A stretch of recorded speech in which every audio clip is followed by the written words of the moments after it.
Hello and welcome to study wings education. इस video में हम वेटनरी और एनिमल साइंस के ऑलमोस्ट सब इम्पॉर्टेंट सब्जेक्ट्स का क्विक रिवीजन करेंगे एक कंसाइज और क्रिस्प मैनर में।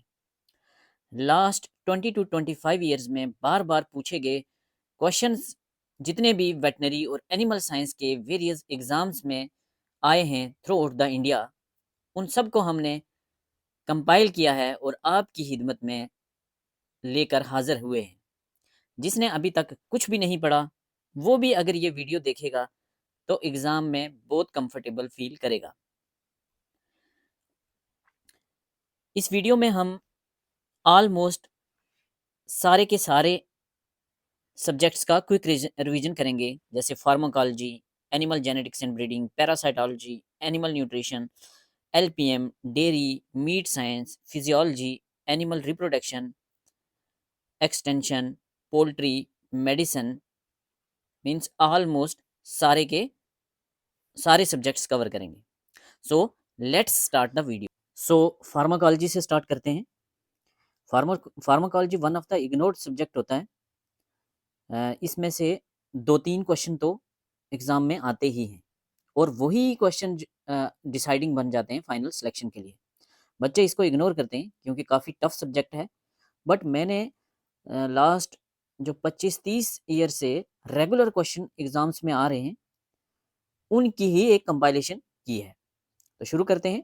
सबसे पहले स्टार्ट करते हैं हम पॉइजन्स एंड एंटीडोट्स। तो साइनाइड की पॉइजनिंग में दिया जाता है sodium nitrite and sodium thiosulphate. Sodium nitrite and sodium thiosulphate किसकी पॉइजनिंग में? साइनाइड की पॉइजनिंग में दिया जाता है। कॉपर की पॉइजनिंग में दिया जाता है पेनिसिलामाइन। पेनिसिलामाइन।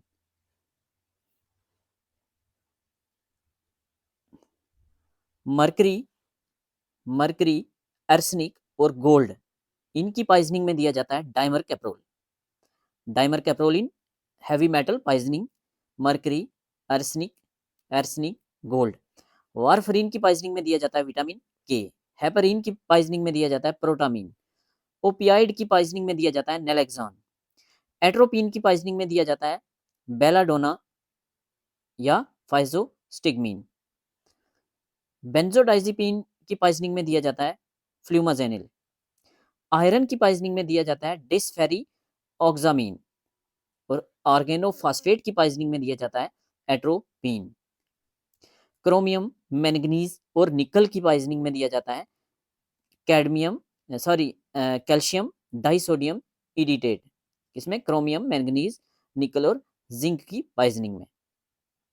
नेक्स्ट नेक्स्ट हम नेक्स्ट पढ़ते हैं drug used for immobilization of wild animals. Very important topic है, एग्जाम में इससे क्वेश्चन मिलते हैं।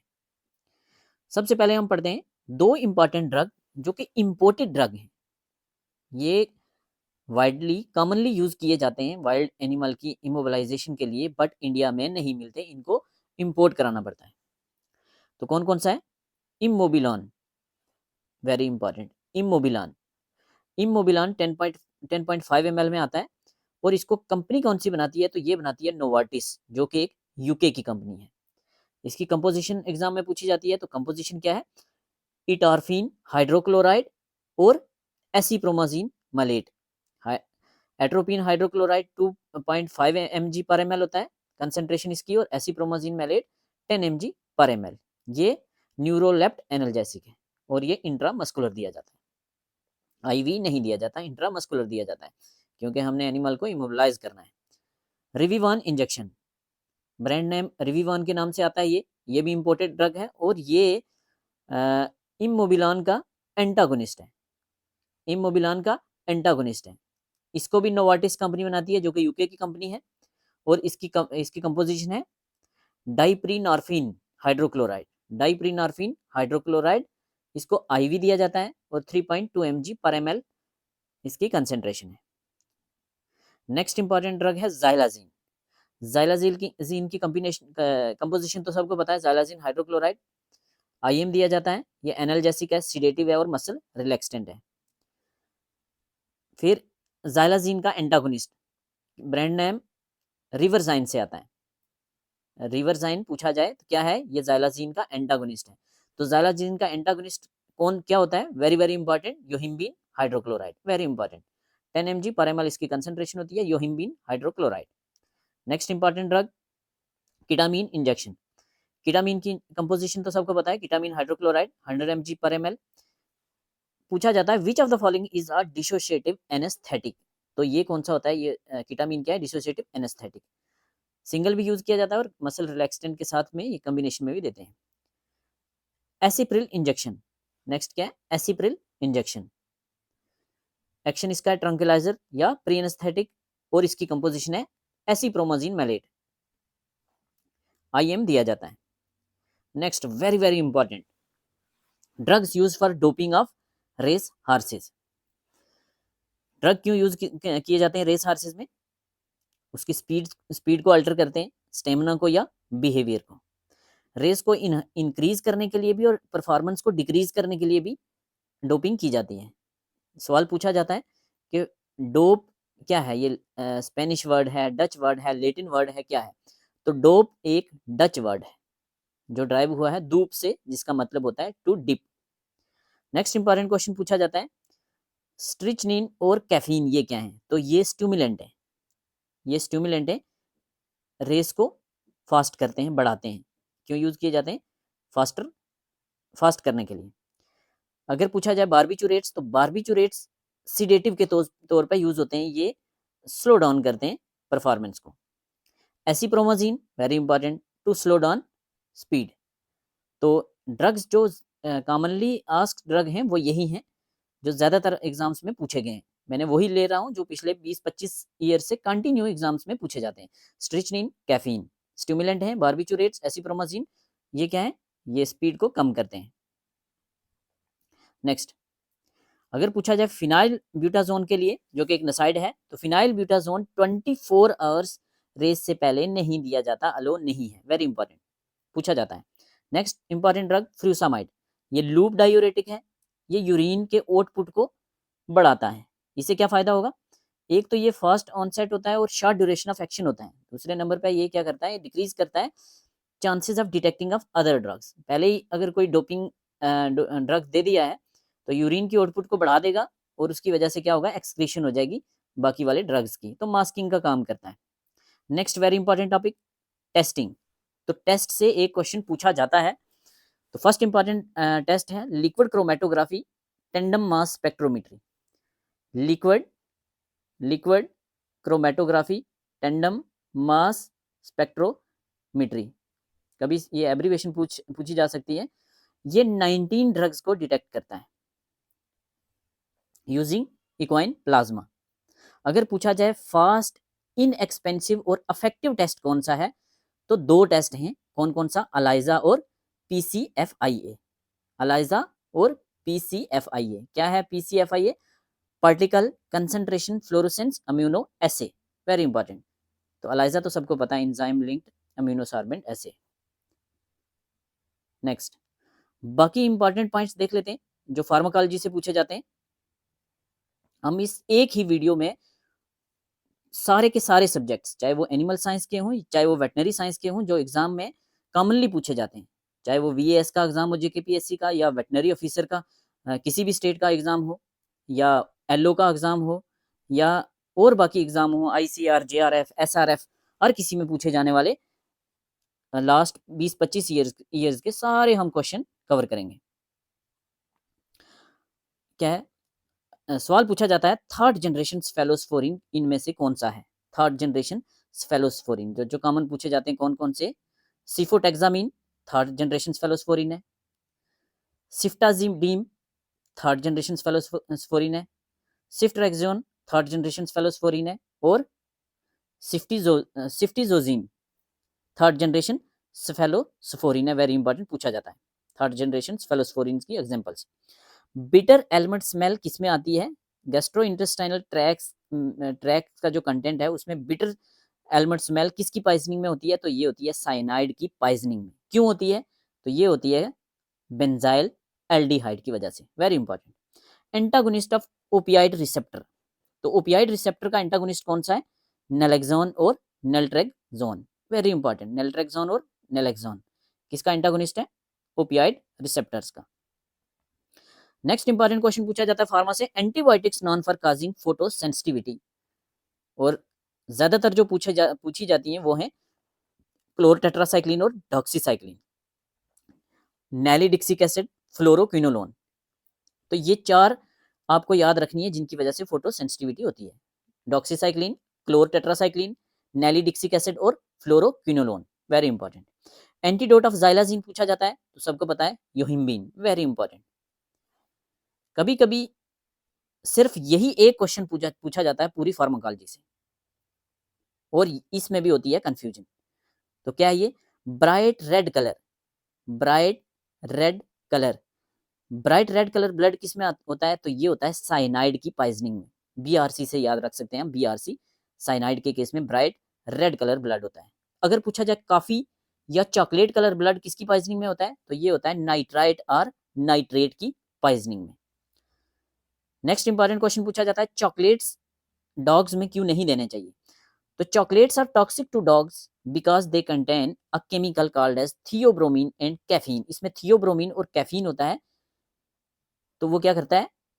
which dogs can't metabolize effectively, leading to harmful effects when ingested in significant amounts. Thus, this is why even small amounts of chocolate can be dangerous to dogs. तो simple सी बात है, chocolates नहीं देने। क्यों? इनमें क्या है, क्या होता है? केमिकल पूछा जाता है, थियोब्रोमीन और कैफीन होते हैं।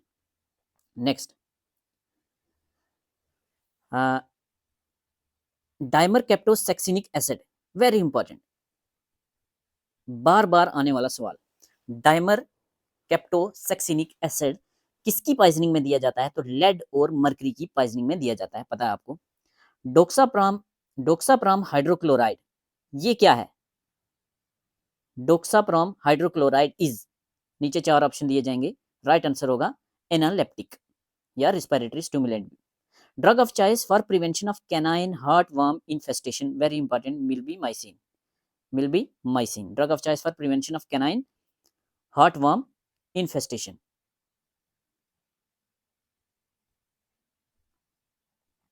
Next, grey baby syndrome, grey baby syndrome किसके साइड, कौन से एंटीबायोटिक के साइड इफेक्ट की वजह से होता है? तो ये होता है क्लोरमफेनिकोल की वजह से, grey baby syndrome, very important. H2 receptor antagonist कौन कौन से हैं? रेनिटिडीन और cimetidine, very important. Next, lindane toxicity is treated by, तो किसे ट्रीट की जाती है? बाय एडमिनिस्ट्रेशन ऑफ डाइजीपाम और phenobarbital, very important. Low dietary level of molybdenum, sulphur, zinc या कैल्शियम या आयरन की वजह से क्या होता है? इंक्रीज होता है toxicity of copper in animals. Mostly पूछा जाता है मोलिब्डेनम के बारे में पूछा जाता है, लेकिन कभी कभी ये बाकी भी पूछे जा सकते हैं। अगर मोलिब्डेनम की लेवल डाइट में कम होगा तो कॉपर की टॉक्सिसिटी बढ़ेगी, या सल्फर, जिंक और कैल्शियम आयरन का लेवल लो होगा तब भी कॉपर की टॉक्सिसिटी बढ़ेगी। When ratio of copper to molybdenum, ratio पूछी जाती है तो क्या है ratio? Copper is to molybdenum की रेशियो जब 6:1 से अल्टर करे तो तब क्या होगा? कॉपर एक्यूमुलेट होना स्टार्ट हो जाता है और उसकी वजह से कॉपर की टॉक्सिसिटी हो जाती है। मेजर गैसेस इनहेलेशन एनेस्थेटिक, तो मेजर गैसेस इनहेलेशन एनेस्थेटिक कौन सा है? Very important, nitrous oxide. Mottling and patchy loss of dentine, appearance of teeth is observed due to toxicity of fluoride, तो इसको क्या कहते हैं? फ्लोरोसिस, फ्लोराइड की टॉक्सिसिटी की वजह से मोटलिंग होती है, and patchy loss of dentine, very important. Next very important question, सुई पॉइजनिंग, सुई poisoning is caused by seeds of which plants? तो एब्रस प्रिकटोरियस, वेरी इंपॉर्टेंट, इसको क्या कहते हैं? गुंजा प्लांट भी कहते हैं। सुई पॉइजनिंग किसकी वजह से होती है? गुंजा प्लांट की वजह से या एब्रस प्रिकटोरियस प्लांट की वजह से। नेक्स्ट, यहां से 4-5 सवाल बनते हैं। सल्फासिटामाइड, ओकुलर कंडीशन, कौन सा सल्फानामाइड है जो ट्रीट करता है इन्फ्लामेटरी ओकुलर कंडीशन? तो कौन सा है? सल्फासिटामाइड। एकिन वुल्गैरिस को कौन सा सल्फानामाइड ट्रीट करता है? तो सल्फासिटामाइड। एंटी इन्फेक्टिव एजेंट जो यूज किया जाता है topically to treat skin infection, तो सल्फासिटामाइड। यही सल्फासिटामाइड यूटीआई इन्फेक्शन को ट्रीट करने के लिए ओरली दिया जाता है, तो सवाल पूछे गए हैं इससे। Action of two pralidoxime chloride, जिसको कहते हैं 2PaMCl, also called as protopam chloride, is to reactivate the enzyme. ये क्या करता है, पूछा जाता है इसका एक्शन ये क्या करता है तो ये रीएक्टिवेट करता है एसिटाइल कोलिन एस्ट्रेज को। वेरी इंपॉर्टेंट एंटीडोट है ये किसके लिए, ऑर्गेनोफॉस्फेट पॉइजनिंग के लिए और एंटीकोलिन एस्ट्रेज की पॉइजनिंग के लिए। Very important. Drug preferred in the management of low cardiac output shock is, तो norepinephrine. Next, prefer treatment for nitrate poisoning is, nitrate की पॉइजनिंग में क्या दिया जाता है, तो मिथिलीन ब्लू दिया जाता है IV।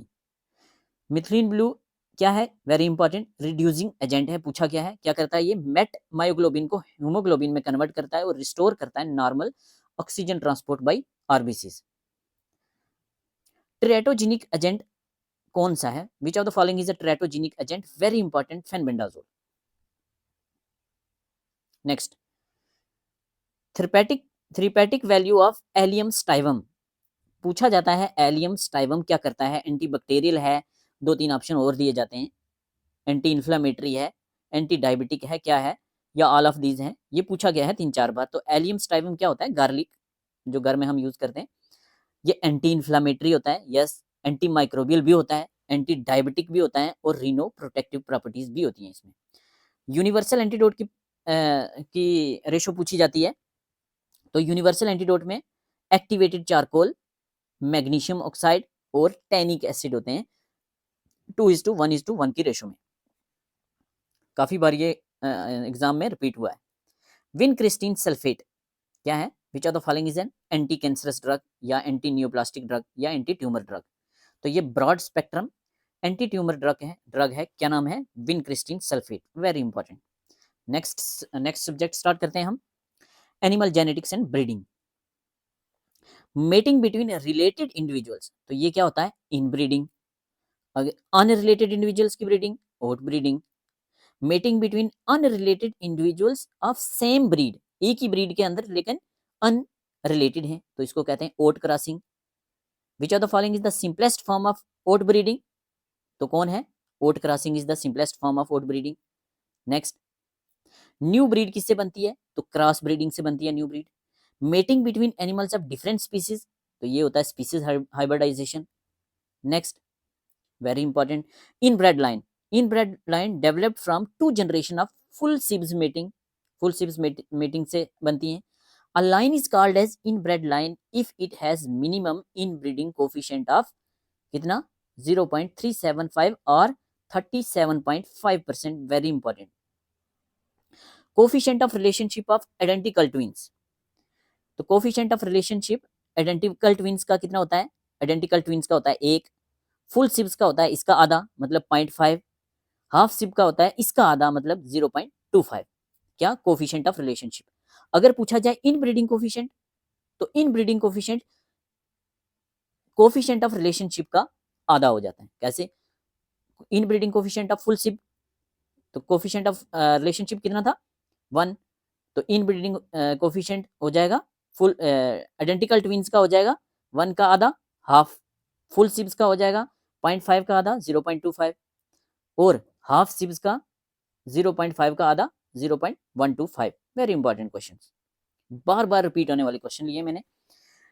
हाँ, इनब्रीडिंग क्या करती है, होमोजाइगोसिटी को इंक्रीज करती है और ओट ब्रीडिंग इंक्रीज करती है हेटेरोजाइगोसिटी को। Next, inbreeding is also called as genetic assortative mating. Genetic assortative mating किसको कहते हैं, इनब्रीडिंग को, और ओट ब्रीडिंग को कहते हैं genetic dissociative mating. Very important. A gene with multiple phenotypic effects या a gene that controls more than one trait is called as pleiotropic gene, very important। biggest cause of genetic variation क्या होता है, पूछा जाता है क्या mutation होता है, सेग्रीग्रेशन होता है, तो क्या होगा सेग्रीग्रेशन। यहां कंफ्यूजन होती है, सवाल एग्जाम में पूछा जाता है। Correlation between milk yield and fat percentage, अगर मिल्क यील्ड और फैट परसेंटेज की बात किया जाए तो कोरिलेशन नेगेटिव होता है। अगर पूछे correlation between milk yield and fat yield तो वो पॉजिटिव होता है। जितना ज्यादा मिल्क होगा उतनी ज़्यादा फैट निकलेगी।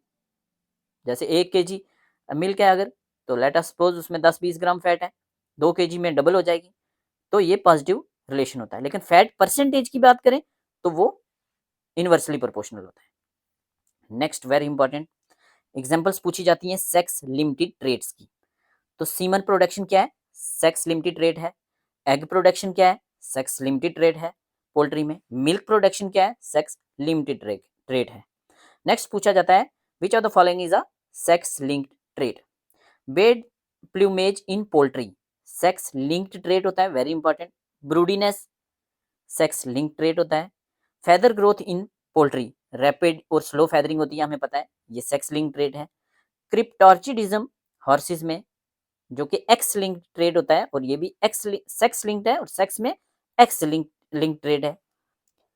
होमोफिलिया very important sex linked trait है। Colour blindness very important sex linked trait है, और ये वाई लिंक्ड है, याद रखना। कलर ब्लाइंडनेस वाई लिंक्ड है और क्रिप्टॉर्चिडिज्म एक्स लिंक्ड है।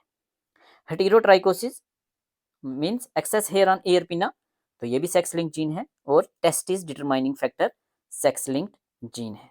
नेक्स्ट अगर पूछा जाए which of the following is sex influence traits, तो baldness in human, polled and horn Dorset sheep क्या है?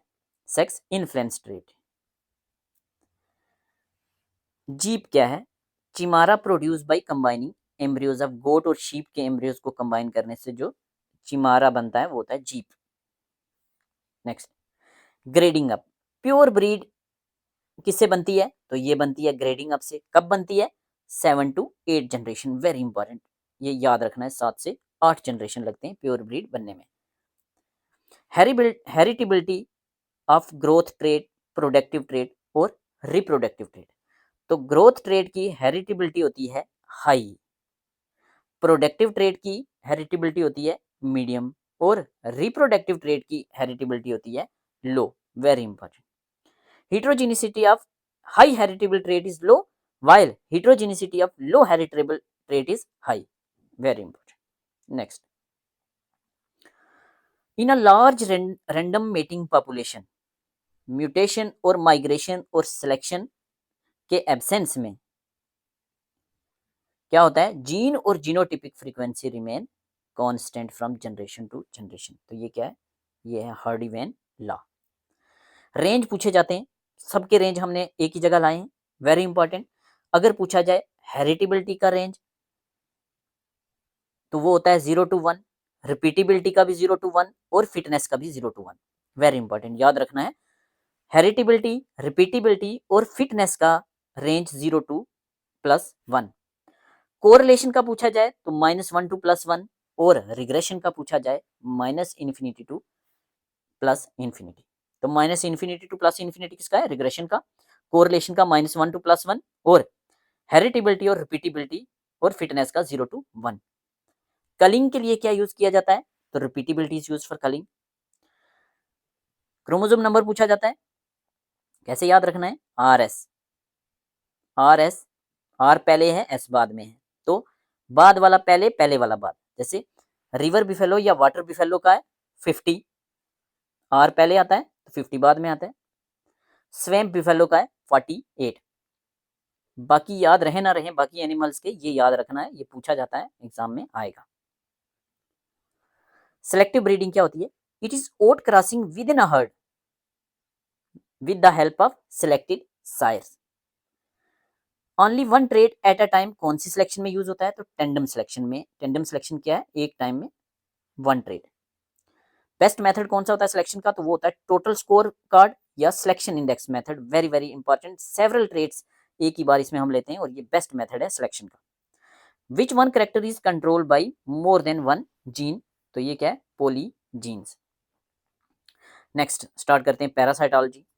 पैरासाइटोलॉजी भी बच्चे इग्नोर करते हैं। मैंने पहले वही सब्जेक्ट लिए हैं जो मोस्टली बच्चे इग्नोर करते हैं, और वहां से सवाल पूछे जाते हैं, और जो सवाल पूछे जाएंगे वो इन ही से 99% आएंगे, क्योंकि रेगुलर जो लास्ट एग्जाम्स में 20 से 25 ईयर्स में रिपीट होते हैं रेगुलर, मैंने वही टॉपिक्स और वही सवाल लिए हैं। ब्लैक हेड डिजीज से क्वेश्चन पूछा जाता है, तो black head disease also called as histomoniasis. ये सीरीज पोल्ट्री डिजीज होती है, किससे होती है? प्रोटोजोन से होती है। Protozoan parasite histomonas meleagridis and spread by roundworm heterakis gallinarum. Parasite lives in the eggs of heterakis gallinarum roundworm. Disease protozoan disease है, किससे होती है? हिस्टोमोनास मेलिग्रेडिस से। बट जो राउंडवॉर्म एच गैलिनेरम है उसके एग्स के थ्रू ये डिजीज होती है। Next very important, balling in horse, तो parascaris equorum, balling in horse parascaris equorum, very important. Black scourworm, black scourworm very important, trichostrongylus colubriformis. Black scourworms कौन सा है? Trichostrongylus colubriformis. Boot shape spicule किसके होते हैं?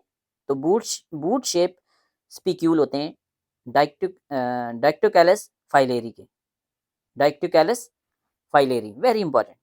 Brown stomach worm ostertagia, ostertagia, very important, brown stomach worm ostertagia. Tough है, 2-4 बार पढ़ोगे हो जाएंगे। ब्लैक हेड डिजीज हिस्टोमोनासिस, कौन सा वाला? हिस्टोमोनास मेलिग्रेडिस, और स्प्रेड होती है राउंडवॉर्म एच गैलिनेरियम के थ्रू। Parasite lives in the eggs of H gallinarum roundworm. Balling in horse parascaris equorum. Black scourworm trichostrongylus colubriformis. Boot shape spicule किसके होते हैं? तो डाइक्टोकुलस फाइलेरी के, और brown stomach worm ostertagia. Next very important, bunch of grape ovaries, bunch of grape ovaries किसमें होती है? तो dipylidium caninum. Sickle worm of poultry किसको कहते हैं? तो हेटेरिकस गैलिनेई को कहते हैं, वेरी वेरी इंपॉर्टेंट।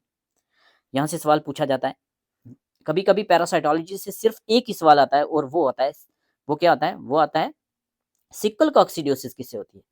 तो सिक्कल कॉक्सिडियोसिस होती है आइमेरिया टनेला से। अगर पूछा जाए रेक्टल कॉक्सिडियोसिस तो वो होती है आइमेरिया ब्रुंटी से।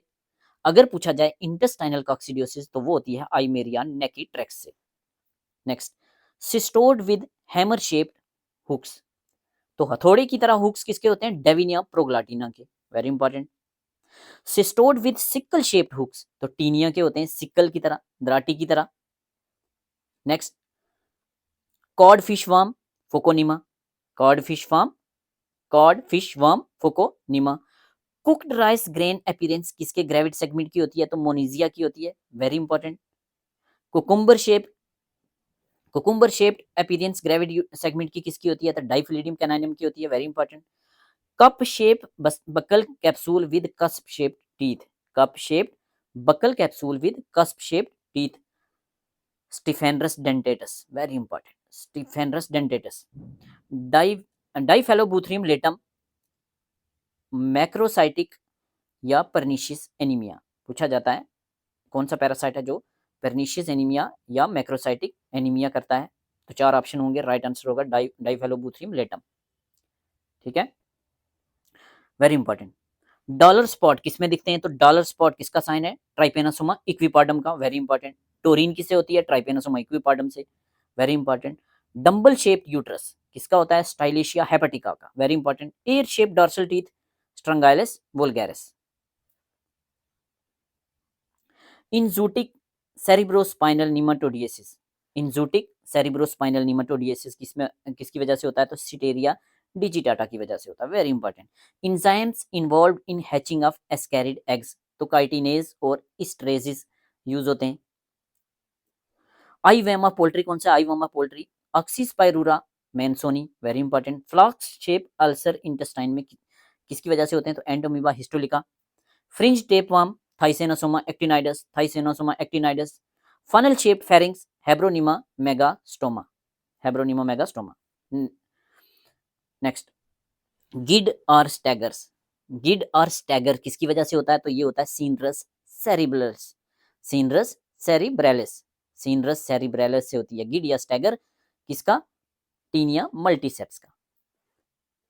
अगर पूछा जाए फॉल्स गिड किससे होती है? तो वेरी इंपॉर्टेंट, ये होती है लार्वा ऑफ यूस्ट्रियस ओविस, यूस्ट्रियस ओविस से होती है फॉल्स गिड, और गिड या स्टैगर होती है सीनरस सेरिब्रेलिस से, किसका? टेनिया मल्टीसेप्स का। Halzoun syndrome, halzoun syndrome is associated with fasciola and spirometrosis, fasciola and spirometrosis. Heart shape spicule किसके होते हैं? तो निमाटोडिरस बाल्टस के होते हैं। हेपेटिक कॉक्सिडियोसिस आइमीरिया स्टीडियाई की वजह से होती है, very important. Horseshoe shaped ovary, horseshoe shaped ovary echinococcus granulosus. Hourglass shaped buccal capsule oxyspirura mansoni. Hourglass shaped oesophagus तो ऑक्सीरिस इक्वाई। हम्प सोर और ईयर सोर, वेरी वेरी इंपॉर्टेंट क्वेश्चन पूछा जाता है। ऑप्शन में दोनों चीजें होती हैं और अक्सर गलत हो जाती हैं। तो हम्प सोर स्टिफेनोफाइलेरिया एसामेंसिस और ईयर सोर स्टिफेनोफाइलेरिया जहरी, वेरी इंपॉर्टेंट। हस्क या हुस किससे होता है? तो डाइक्टोकुलस विविपेरस से होता है। नेक्स्ट, काला azar, kala azar also called as visceral leishmaniasis, ये ट्रांसमिट होता है सेंड फ्लाई से, प्रोटोजोन डिजीज है।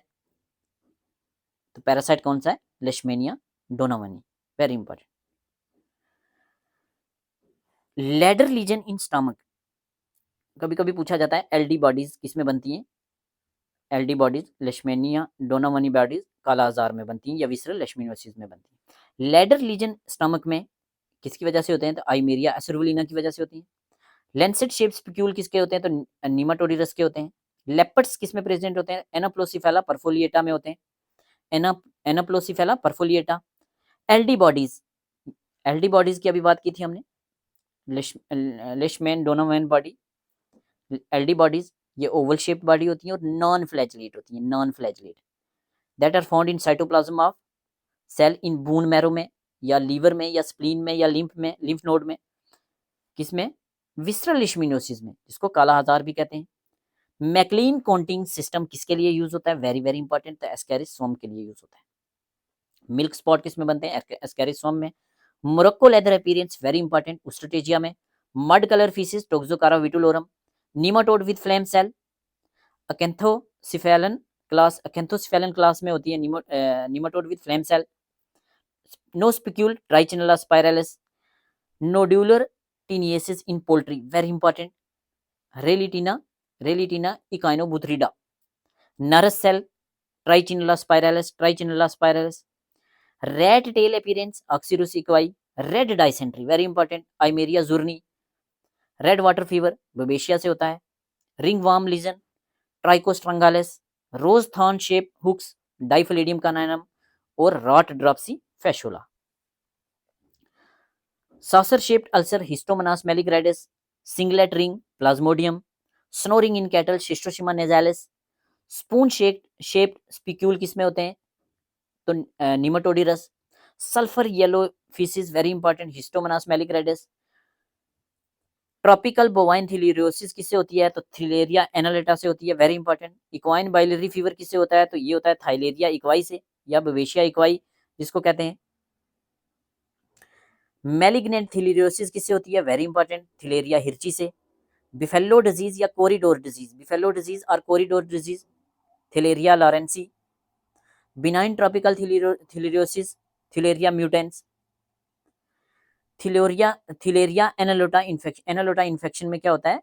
Koch blue bodies are present in lymph node spleen and liver.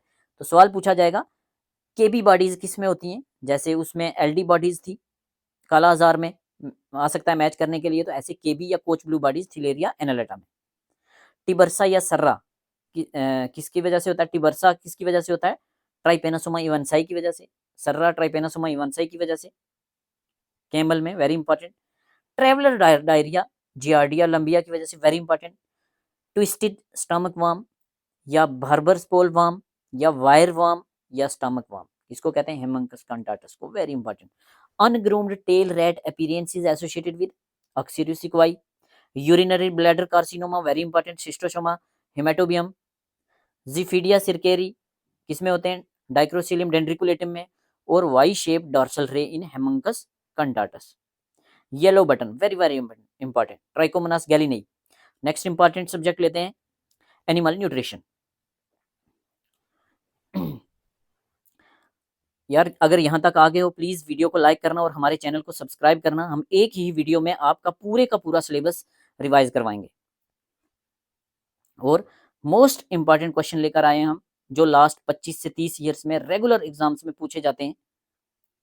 बार बार पूछे जाते हैं, बार बार पूछे जाते हैं। बने रहिए वीडियो में, एंड तक बने रहिए प्लीज। हमने बहुत मेहनत की है, आप ही के लिए की है, तो यार एक लाइक तो बनता है। एक पॉजिटिव सा कमेंट कर दो, एक लाइक कर दो और वीडियो को शेयर कर दो अपने फ्रेंड्स के साथ। एनिमल न्यूट्रिशन की बात करते हैं। साइलेज और हे से क्वेश्चन पूछे जाते हैं। तो साइलेज में फर्स्ट क्वेश्चन, मॉइस्चर परसेंटेज कितनी होती है? तो 60 to 70% होती है। थिक स्टेम प्लांट से बनती है या थिन स्टेम प्लांट से? तो थिक से बनता है साइलेज, थिन से बनता है हे। बेस्ट क्रॉप पूछी जाती है तो मेज साइलेज के लिए। अगर हे की बात करें तो leafy plant with thin step, moisture percentage 10 से 12%। और बेस्ट हे बनती है ओट्स की। अगर पूछा जाए बेस्ट लेग्यूम हे किसकी बनती है, तो ल्यूसेरन या अल्फा अल्फा की बनती है। और विटामिन डी कंटेंट किसमें हाई होता है? साइलेज में हाई होता है या हे में होता है? तो हे में हाई होता है। क्यों? क्योंकि इसकी सन ड्राइंग की जाती है और वहां से विटामिन डी की क्वांटिटी बढ़ जाती है। विटामिन ए कंटेंट किसमें लॉस होता है? तो vitamin A content of hay is lost up to 80%। तो सवाल यहां से बनता है, विटामिन डी ज्यादा किसमें होता है? हे में ज्यादा होता है, साइलेज में कम होता है। विटामिन ए किसमें ज्यादा होगा? तो विटामिन ए 80% हे में कम हो जा रहा है, तो इसका मतलब साइलेज में ज्यादा होगा। नेक्स्ट, एग्जाम में पूछा जाता है ब्राउन कलर ऑफ हे किसकी वजह से होता है? तो मलाड टाइप रिएक्शन की वजह से होता है ब्राउन कलर। यहां से सवाल पूछा जाता है वेरी गुड साइलेज और फेयर साइलेज की पीएच पूछी जाती है। तो वेरी गुड साइलेज की पीएच होती है 3.5 to 4.2, very important. Good silage की होती है 4.2 टू 4.5 और फेयर साइलेज की होती है 4.5 से ऊपर। हेलेज क्या होता है? Very important. तो जिसमें दोनों करेक्टरिस्टिक हो, हे की भी और साइलेज की भी, वो क्या होता है? हेलेज। मॉइस्चर परसेंटेज इसका पूछा जाता है, तो इसका होता है 45 टू 55%। साइलेज का यूरिया परसेंटेज पूछा जाता है, तो यूरिया परसेंट होता है 1%, 1% यूरिया डाल सकते हैं। और सॉल्ट पूछा जाए तो 0.5%। फ्लेक इंडेक्स किसके लिए यूज होता है? तो साइलेज की क्वालिटी को इवेलुएट करने के लिए कौन सा इंडेक्स यूज होता है? तो flake index. Anti nutritional factor से क्वेश्चन पूछे जाते हैं, और जो बार बार क्वेश्चन पूछे जाते हैं वो पूछे जाते हैं ट्रिप्सिन इनहिबिटर किस में होता है? सोयाबीन में होता है। एफ्लाटॉक्सिन किस में होता है? तो ग्राउंडनट केक में होता है। नाइट्रेट पॉइजनिंग किसकी वजह से होती है? तो ये होती है ओट्स की वजह से। ओट्स में होती है nitrate poisoning. Anti nutrition factor oats का। इसकी पॉइजनिंग को ट्रीट कैसे करते हैं? तो मिथिलीन ब्लू दिया जाता है 1%, वेरी इंपॉर्टेंट। गॉसिपॉल किस में होता है? तो कॉटन सीड केक में होता है। ग्राउंडनट केक में अल्फा टॉक्सिन और गॉसिपॉल में कॉटन सीड केक में गॉसिपॉल। एविडीन अगर पूछा जाए एग वाइट इंजरी फैक्टर तो वो होगा एविडीन। अगर पूछा जाए egg anti egg white injury factor तो वो होगा बायोटीन। सवाल पूछा जाता है a fodder crop having retarded growth due to drought and regain its growth after rains will cause तो cyanide poisoning. Next, metallo enzymes पूछा जाता है कि कौन से एंजाइम में कॉपर होता है, कौन कौन से में सेलेनियम है, कौन कौन से में जिंक है। तो सबसे ज्यादा बार पूछा जाने वाला सेलेनियम है। ग्लूटाथायोन परऑक्सीडेज में सेलेनियम होता है। साइटोक्रोम ऑक्सीडेज कॉपर होता है। सीरोप्लाज्मिन में कॉपर होता है। अगर पूछा जाए कार्बोनिक एनहाइड्रेज तो जिंक होता है। एल्कलाइन फॉस्फेटेज जिंक होता है। रैबिट में होती है क्या? सिकोट्राफी या कोप्रोफेजी या सीडो रूमिनेशन। पूछा जाता है रैबिट में कोप्रोफेजी कब स्टार्ट होती है? तो ये स्टार्ट होती है 3 वीक्स ऑफ एज में, very important. Essential fatty acid पूछे जाते हैं, तो कौन कौन से? Linoleic, linolenic and arachidonic acid. Linoleic, linoleic, linoleic, linolenic और arachidonic acid essential fatty acid. पूछा जाता है essential fatty acid of cat तो एर्कियोडोनिक एसिड। अगर पूछा जाए पिग का और पोल्ट्री का, ये होता है लिनोलिक, दोनों का। कीटोजेनिक अमाइनो एसिड पूछा जाता है कौन सा है? तो कीटोजेनिक अमाइनो एसिड है ल्यूसीन। असेंशियल अमाइनो एसिड पूछे जाते हैं, पिग का एसेंशियल अमाइनो एसिड कौन सा है? लाइसिन। पोल्ट्री का ग्लाइसिन। शीप का मिथियोनिन और कैट का taurine, very important. Methanogenic bacteria ruminant के पूछे जाते हैं, तो कौन सा है? Methanobacterium ruminantium, very important. Volatile fatty acid कितनी एनर्जी देते हैं? तो 70% एनर्जी प्रोवाइड करते हैं। मिल्क फैट सिंथेसिस वाला कौन सा वोलाटाइल फैटी एसिड है? तो एसीटेट।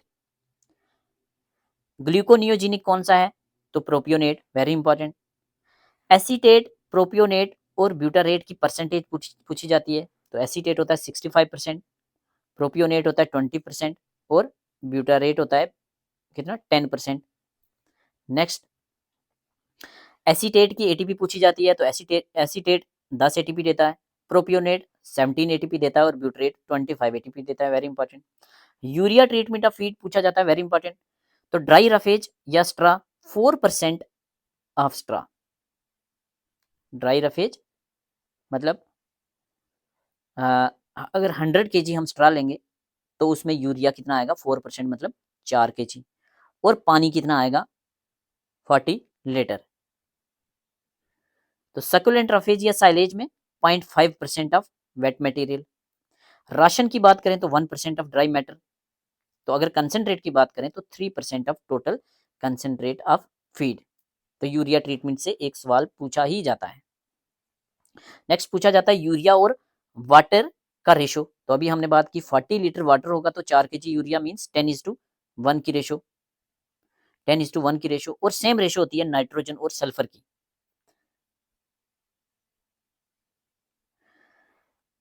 400 से 500 ml ब्लड सर्कुलेट होता है through out the order for production of 1 ml of milk, very important. 1 ml milk की प्रोडक्शन के लिए कितना ब्लड सर्कुलेट होना जरूरी है अडर में? तो almost half litre. Same question पूछा जाता है एग्जैक्ट 400 से 500 ml ऑप्शन में होगा। रॉ फिश या ब्रेकन फॉर्म में एंटी न्यूट्रिशन फैक्टर होता है थाइमिनेज, वेरी इंपॉर्टेंट। स्टीली वूल किसकी वजह से होती है? तो ये होती है कॉपर की डेफिशिएंसी से, या स्ट्रिंगी वूल कॉपर की डेफिशिएंसी से। पैराकिराटोसिस किससे होता है? तो जिंक की डेफिशिएंसी से। पैरोसिस और स्लिप टेंडन मैंगनीज की डेफिशिएंसी से होता है, वेरी इंपॉर्टेंट।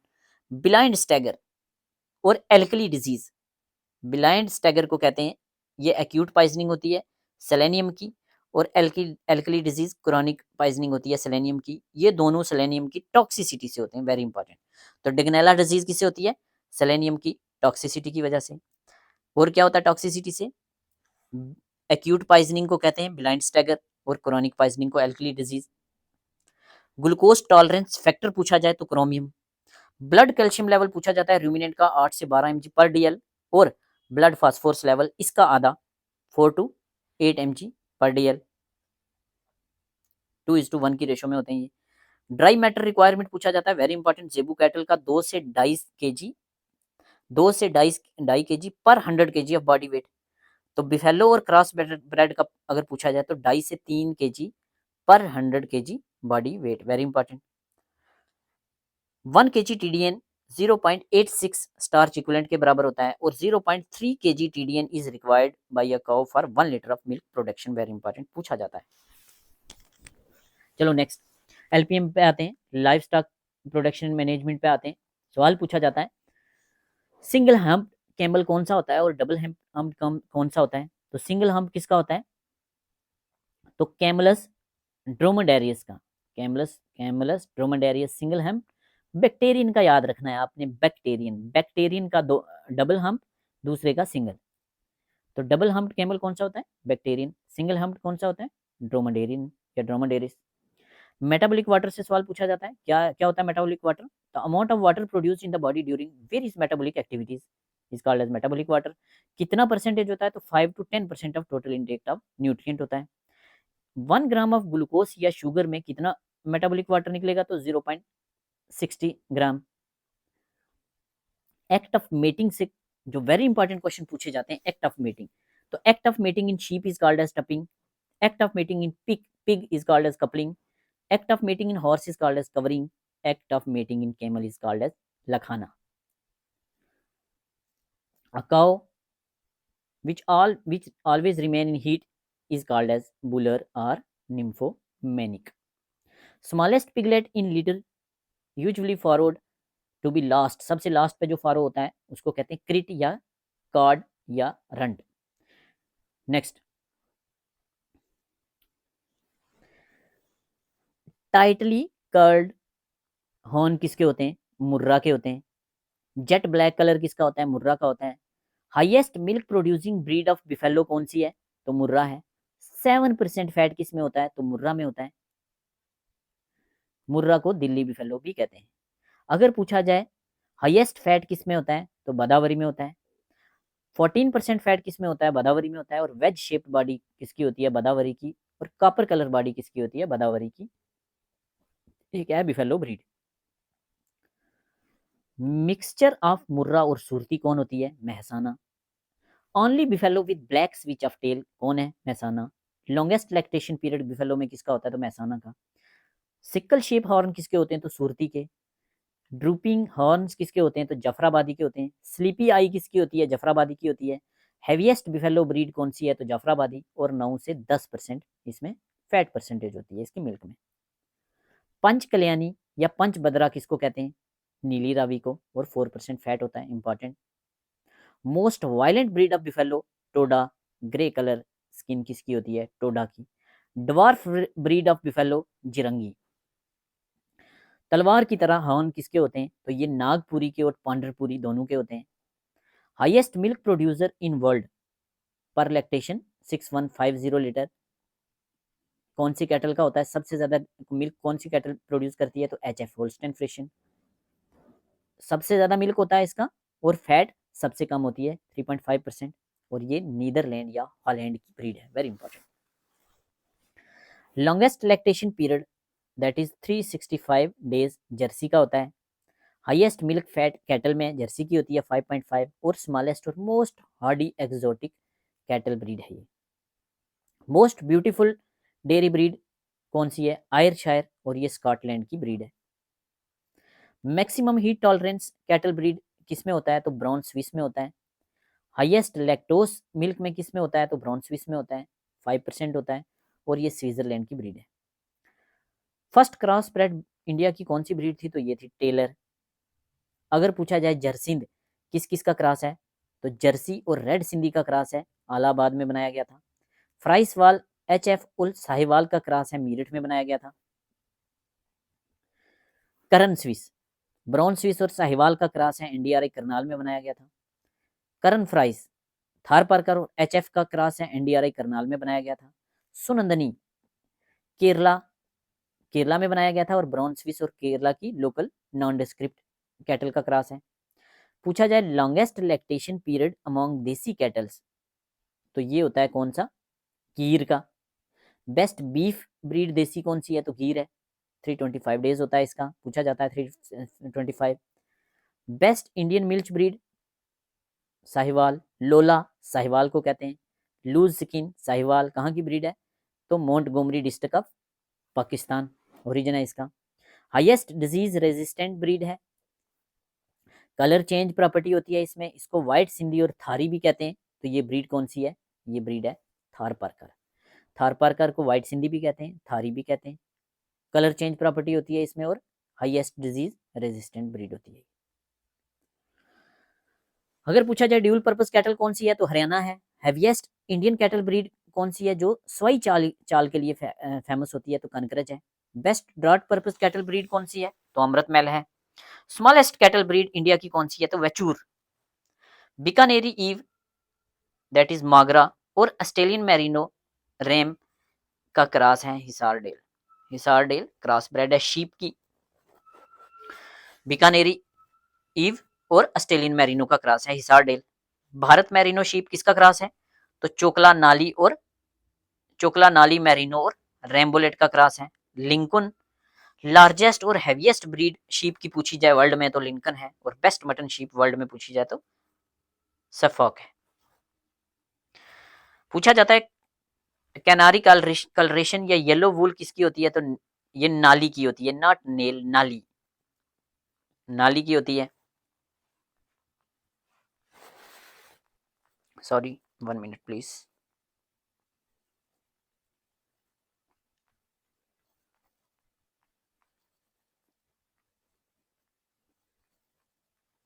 कहाँ पहुंचे थे हम। तो हाईएस्ट डिजीज रेजिस्टेंट किसका है, highest disease resistant breed sheep की पूछी जाए तो वो होती है मारवारी। ट्रिपल पर्पस ब्रीड पूछी जाए तो मारवारी होती है। हाईएस्ट डिजीज रेजिस्टेंट ब्रीड भी यही होती है। येलो स्ट्रीक अबव आई किस में होता है, तो पूगल में होता है। Tallest breed of sheep in India कौन सी है? Nellore. Best mutton breed of sheep कौन सी है इंडिया की? तो नेलोर। गोट लाइक शीप कौन सी है जो वूल जिससे नहीं हम निकालते? वो है नीलोर। नेक्स्ट इंपॉर्टेंट क्वेश्चन पूछा जाता है, मोहेर क्या होता है? तो मोहेर किससे होता है, किससे निकलता है? तो अंगोरा गोट से निकलता है mohair. White soft silky hairs होते हैं और इसको कहा जाता है शीप लाइक गोट। है तो गोट लेकिन शीप की तरह दिखती है, कौन सी है? मोहेर। है तो शीप, दिखती गोट की तरह है, कौन सी है? नीलोर। मिल्क क्वीन किसको कहा जाता है? तो सेनिन को कहा जाता है। बारबरी को कहा जाता है सिटी ब्रीड। और ड्वार्फ ब्रीड जो कि हाईली सूटेबल होती है कहाँ? स्टॉल फैट के लिए, सिटीज में। Biggest and majestic breed of Indian goat कौन सी है? जमुनापरी। रोमन नोज होता है जमुनापरी का, पैरट मोथ होता है जमुनापरी का, और मोस्ट ब्यूटीफुल इंडियन ब्रीड होती है। क्रीमी व्हाइट बॉडी होती है इसकी और शाइनी हेयर होते हैं। Thick hair set buttocks known as feather. Best chevon breed कौन सी है? ब्लैक बंगाल। और हाईली प्रोलिफिक गोट ब्रीड कौन सी है? ब्लैक बंगाल। चीगू चंथंगी पश्मीना किससे निकलता है? और चीगू और चंथंगी से, ये गोट्स की ब्रीड है। पूछा जाता है घुंगरू किसकी ब्रीड है? तो ये पिग की ब्रीड है, कहाँ की? वेस्ट बंगाल की। न्यांग मेगा किसकी ब्रीड है? तो पिग की ब्रीड है, मेघालय की। धूम किसकी ब्रीड है?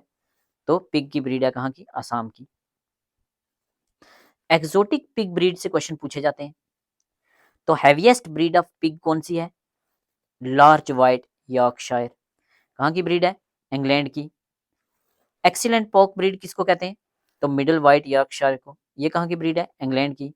बर्कशायर पूछा जाता है, क्या पूछा जाता है? Black colour with 6 white marks किसकी बॉडी पे होते हैं? तो बर्कशायर पे होते हैं, इंग्लैंड की ब्रीड है। टैमवॉर्थ कहाँ की ब्रीड है? तो इंग्लैंड की ब्रीड है, इसका गोल्डन रेड कलर बॉडी होता है। लैंड्रेंस कहाँ की ब्रीड है? तो डेनमार्क की ब्रीड है, हाईएस्ट क्वालिटी बेकन होता है वर्ल्ड में। तो पिग से क्वेश्चन पूछे जाते हैं और इन्हीं में से पूछे जाते हैं। क्वेश्चन पूछा जाता है कौन सा हॉर्स है जो पोलो में यूज होता है, मिलिट्री में यूज होता है और रेस में यूज होता है? तो वो है मणिपुरी हॉर्स। कौन सा हॉर्स है जो इंटेलिजेंस के लिए जाना जाता है? तो मणिपुरी हॉर्स। अगर बेस्ट ब्रीड ऑफ हॉर्स पूछा जाए तो कातियावारी ब्रीड, कातियावारी हॉर्स। स्विमिंग कैमल पे क्वेश्चन पूछा जाता है, स्विमिंग कैमल कौन सी कैमल है? तो कराई कैमल ब्रीड है। कहाँ पाई जाती है कराई? तो भुज गुजरात रीजन में पाई जाती है। क्या करती है? Can swim up to 3 kilometre in sea in search of mangrove that is primary food. Best method of milking कौन सा होता है? फिस्टिंग और फुल हैंड मिल्किंग। नकलिंग अच्छा मेथड होता है? नहीं, रॉन्ग मेथड ऑफ मिल्किंग होता है। काउ और milk from left side, important. Hind quarter of udder are slightly larger than fore front than front ones. तो हाइंड स्लाइटली लार्जर होते हैं फ्रंट से और उनमें क्या होता है? ऐसे ज्यादा मिल्क होता है। अप्रोप्रिएट रेशियो पूछी जाती है हाइंड और फोर क्वार्टर की, अगर मिल्क की तो 60:40। गम्बर क्या होता है? Animal that has lost all it's teeth. Next very very important question, flushing और स्टीमिंग अप।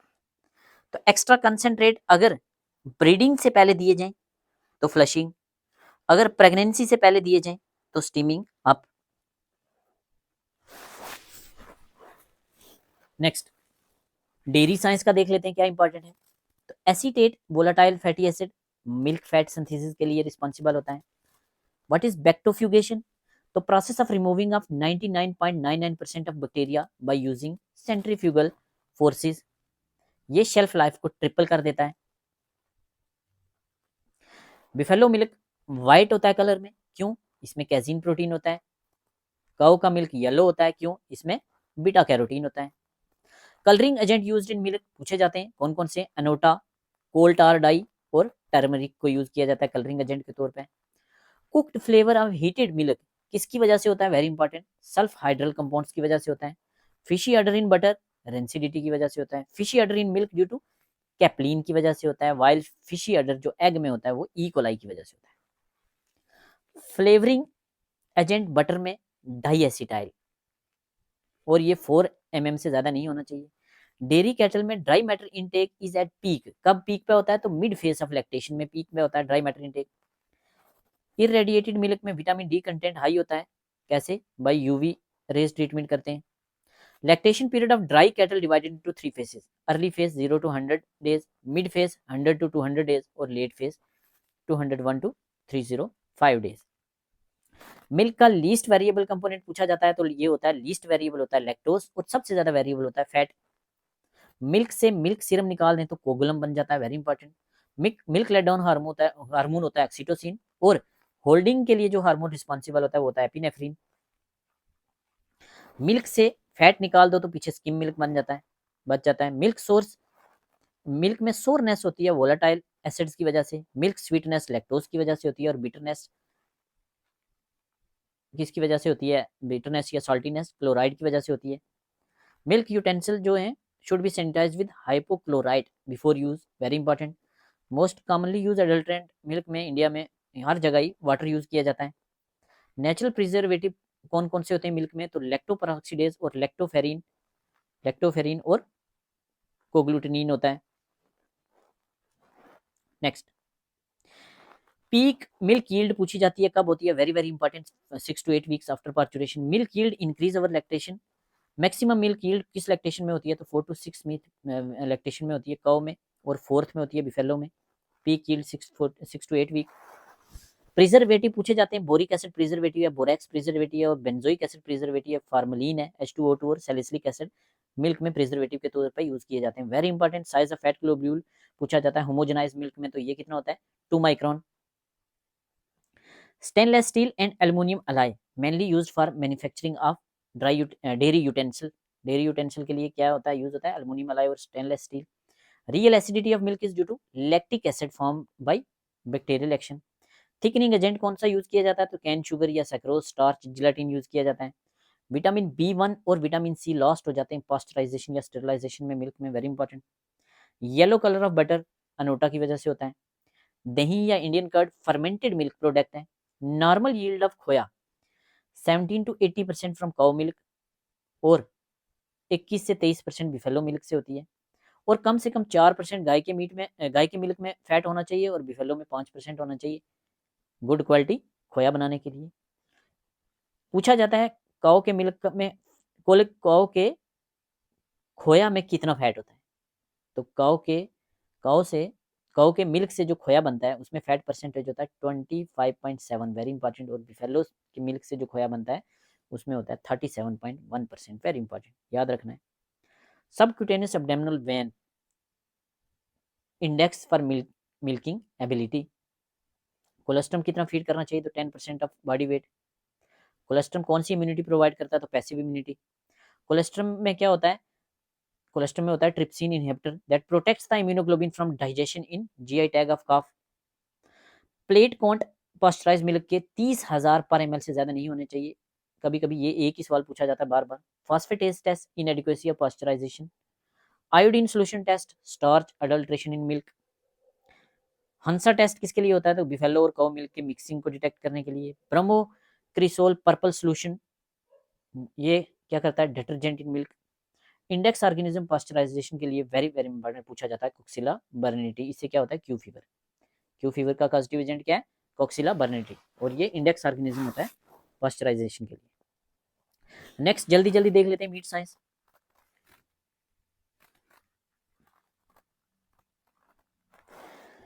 मीट साइंस में act of eating horse meat is called as hippophagia. What is hippophagia, act of eating horse meat. Meat of deer is called as venison, meat of rabbit is called as game और meat of calf is called as veal. बाकी तो आपको पता ही है, beef काऊ के meet को कहते हैं कैरा बीफ, बिफेलो के मीट को कहते हैं, ये सब तो पता ही होते हैं। मीट की कंपोजिशन पूछी जाती है, वाटर कितना होता है, 72% वाटर होता है। ड्राई मैटर कितना होता है, 28% ड्राई मैटर होता है, वेरी इंपॉर्टेंट। और ड्राई मैटर में पूछा जाता है फैट्स कितनी होती है और प्रोटीन कितना होता है, तो फैट्स होता है 6%, प्रोटीन होता है 21% और ऐश 1%। मैक्सिमम मार्बलिंग पूछी जाती है, किसमें होती है, तो maximum marbling that is intramuscular fat होती है, मार्बलिंग शीप के मीट में होती है। Bright red colour of meat किसकी वजह से होता है, तो ऑक्सीमायोग्लोबिन की वजह से होता है very important. Brown colour meat का किसकी वजह से होता है, मेटमायोग्लोबिन की वजह से होता है, very important. Pink colour of meat किसकी वजह से होता है, तो नाइट्रो हेमोक्रोमोजन की वजह से होता है, very important. Vitamin B12 found in highest amount in animal meet. Niacin found in highest amount किसमें, पोल्ट्री में होता है। Vitamin A is present in beef and mutton और एब्सेंट होता है बिफेलो में, मीट में और चिवान में और पार्क में। नेक्स्ट इंपॉर्टेंट, पेल सॉफ्ट एक्सुडेट या पीएससी मीट या वाटरी मीट कब होता है? स्ट्रेस कंडीशन में। पीएच लेवल कितनी हो जाती है इसकी? कम हो जाती है 5.8 टू 5.6 और ये पॉर्क में होता है। डीएफडी या ड्राई फिरम एंड डार्क मीट या डार्क, ये क्या होता है? ये होता है बीफ में होता है। ऐसे एनिमल्स में जिनको which have not been fed for long period before slaughter or which have been extensively fatigued during the transportation and larynge, तो इसका ग्लाइकोजन ऑलरेडी लास्ट हो चुका होता है। पीएच जो होती है वो 6 से नीचे नहीं होती। दोनों के केस में पीएच वेरी इंपॉर्टेंट है। केजिंग किससे बनती है? तो सब म्यूकोजा इंटेस्टाइन से बनती है। यहाँ से सवाल पूछा जाता है, साइक्रोफिलिक बैक्टीरिया बिलो 20 डिग्री सेल्सियस, मीजोफिलिक 20 से 45 डिग्री सेल्सियस और thermophilic above 45 degree Celsius. Chilling temperature 4 degree Celsius होता है या रेफ्रिजरेशन 4 डिग्री सेल्सियस होता है। चिलिंग टेम्परेचर जो होता है वो 70 नहीं है, ये 7 डिग्री सेल्सियस से ज़्यादा नहीं होना चाहिए कार्कस का और 4 डिग्री सेल्सियस से ज़्यादा नहीं होना चाहिए ऑफल्स का। 24 घंटे पहले रेस्ट देना ज़रूरी होता है स्लॉटरिंग से पहले। स्टनिंग टाइम पूछा जाए तो 30 second to 1 minute. Freezing temperature 18 degree Celsius और ओल्डेस्ट मेथड ऑफ प्रिजर्वेशन क्या होता है? क्योरिंग। परमिसिबल लिमिट पूछी जाती है नाइट्रेट की और नाइट्राइट की। तो नाइट्रेट की होती है 500 ppm और नाइट्राइट की होती है 200 ppm। Gamma rays are cheapest and most frequent used in food preservation. Carcass unfit for Jewish consumption is called as treifa. Sweet bread used for thymus और पेनक्रियाज के लिए स्वीट ब्रेड टर्म यूज की जाती है और thymus को कहा जाता है नेक रीजन का या थ्रॉट रीजन का स्वीट ब्रेड।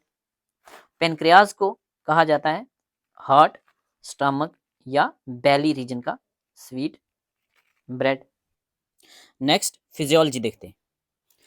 फिजियोलॉजी में एंटीबॉडीज से 1 से 2 क्वेश्चन तो बनते ही बनते हैं। तो सबसे पहले हम देखते हैं एंटीबॉडीज या इम्यूनोग्लोबिन्स। आईजीजी, आईजीजी कितना परसेंट होती है? 80%। मींस सबसे ज्यादा पाई जाने वाली एंटीबॉडी कौन सी है? आईजीजी। तो फर्स्ट क्वेश्चन क्या पूछा जाता है? Most abundant antibody in body is IgG, that is 80%।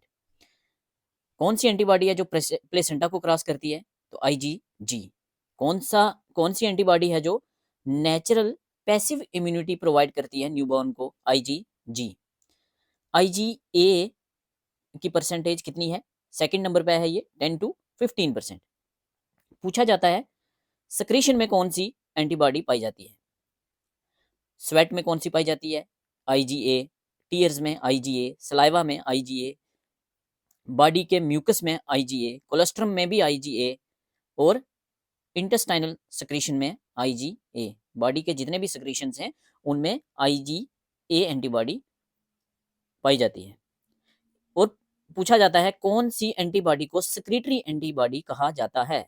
तो आईजीए को कहा जाता है secretary antibody. Next third number पे है आईजीएम, ये 5 to 10% है। तीसरे नंबर पे है।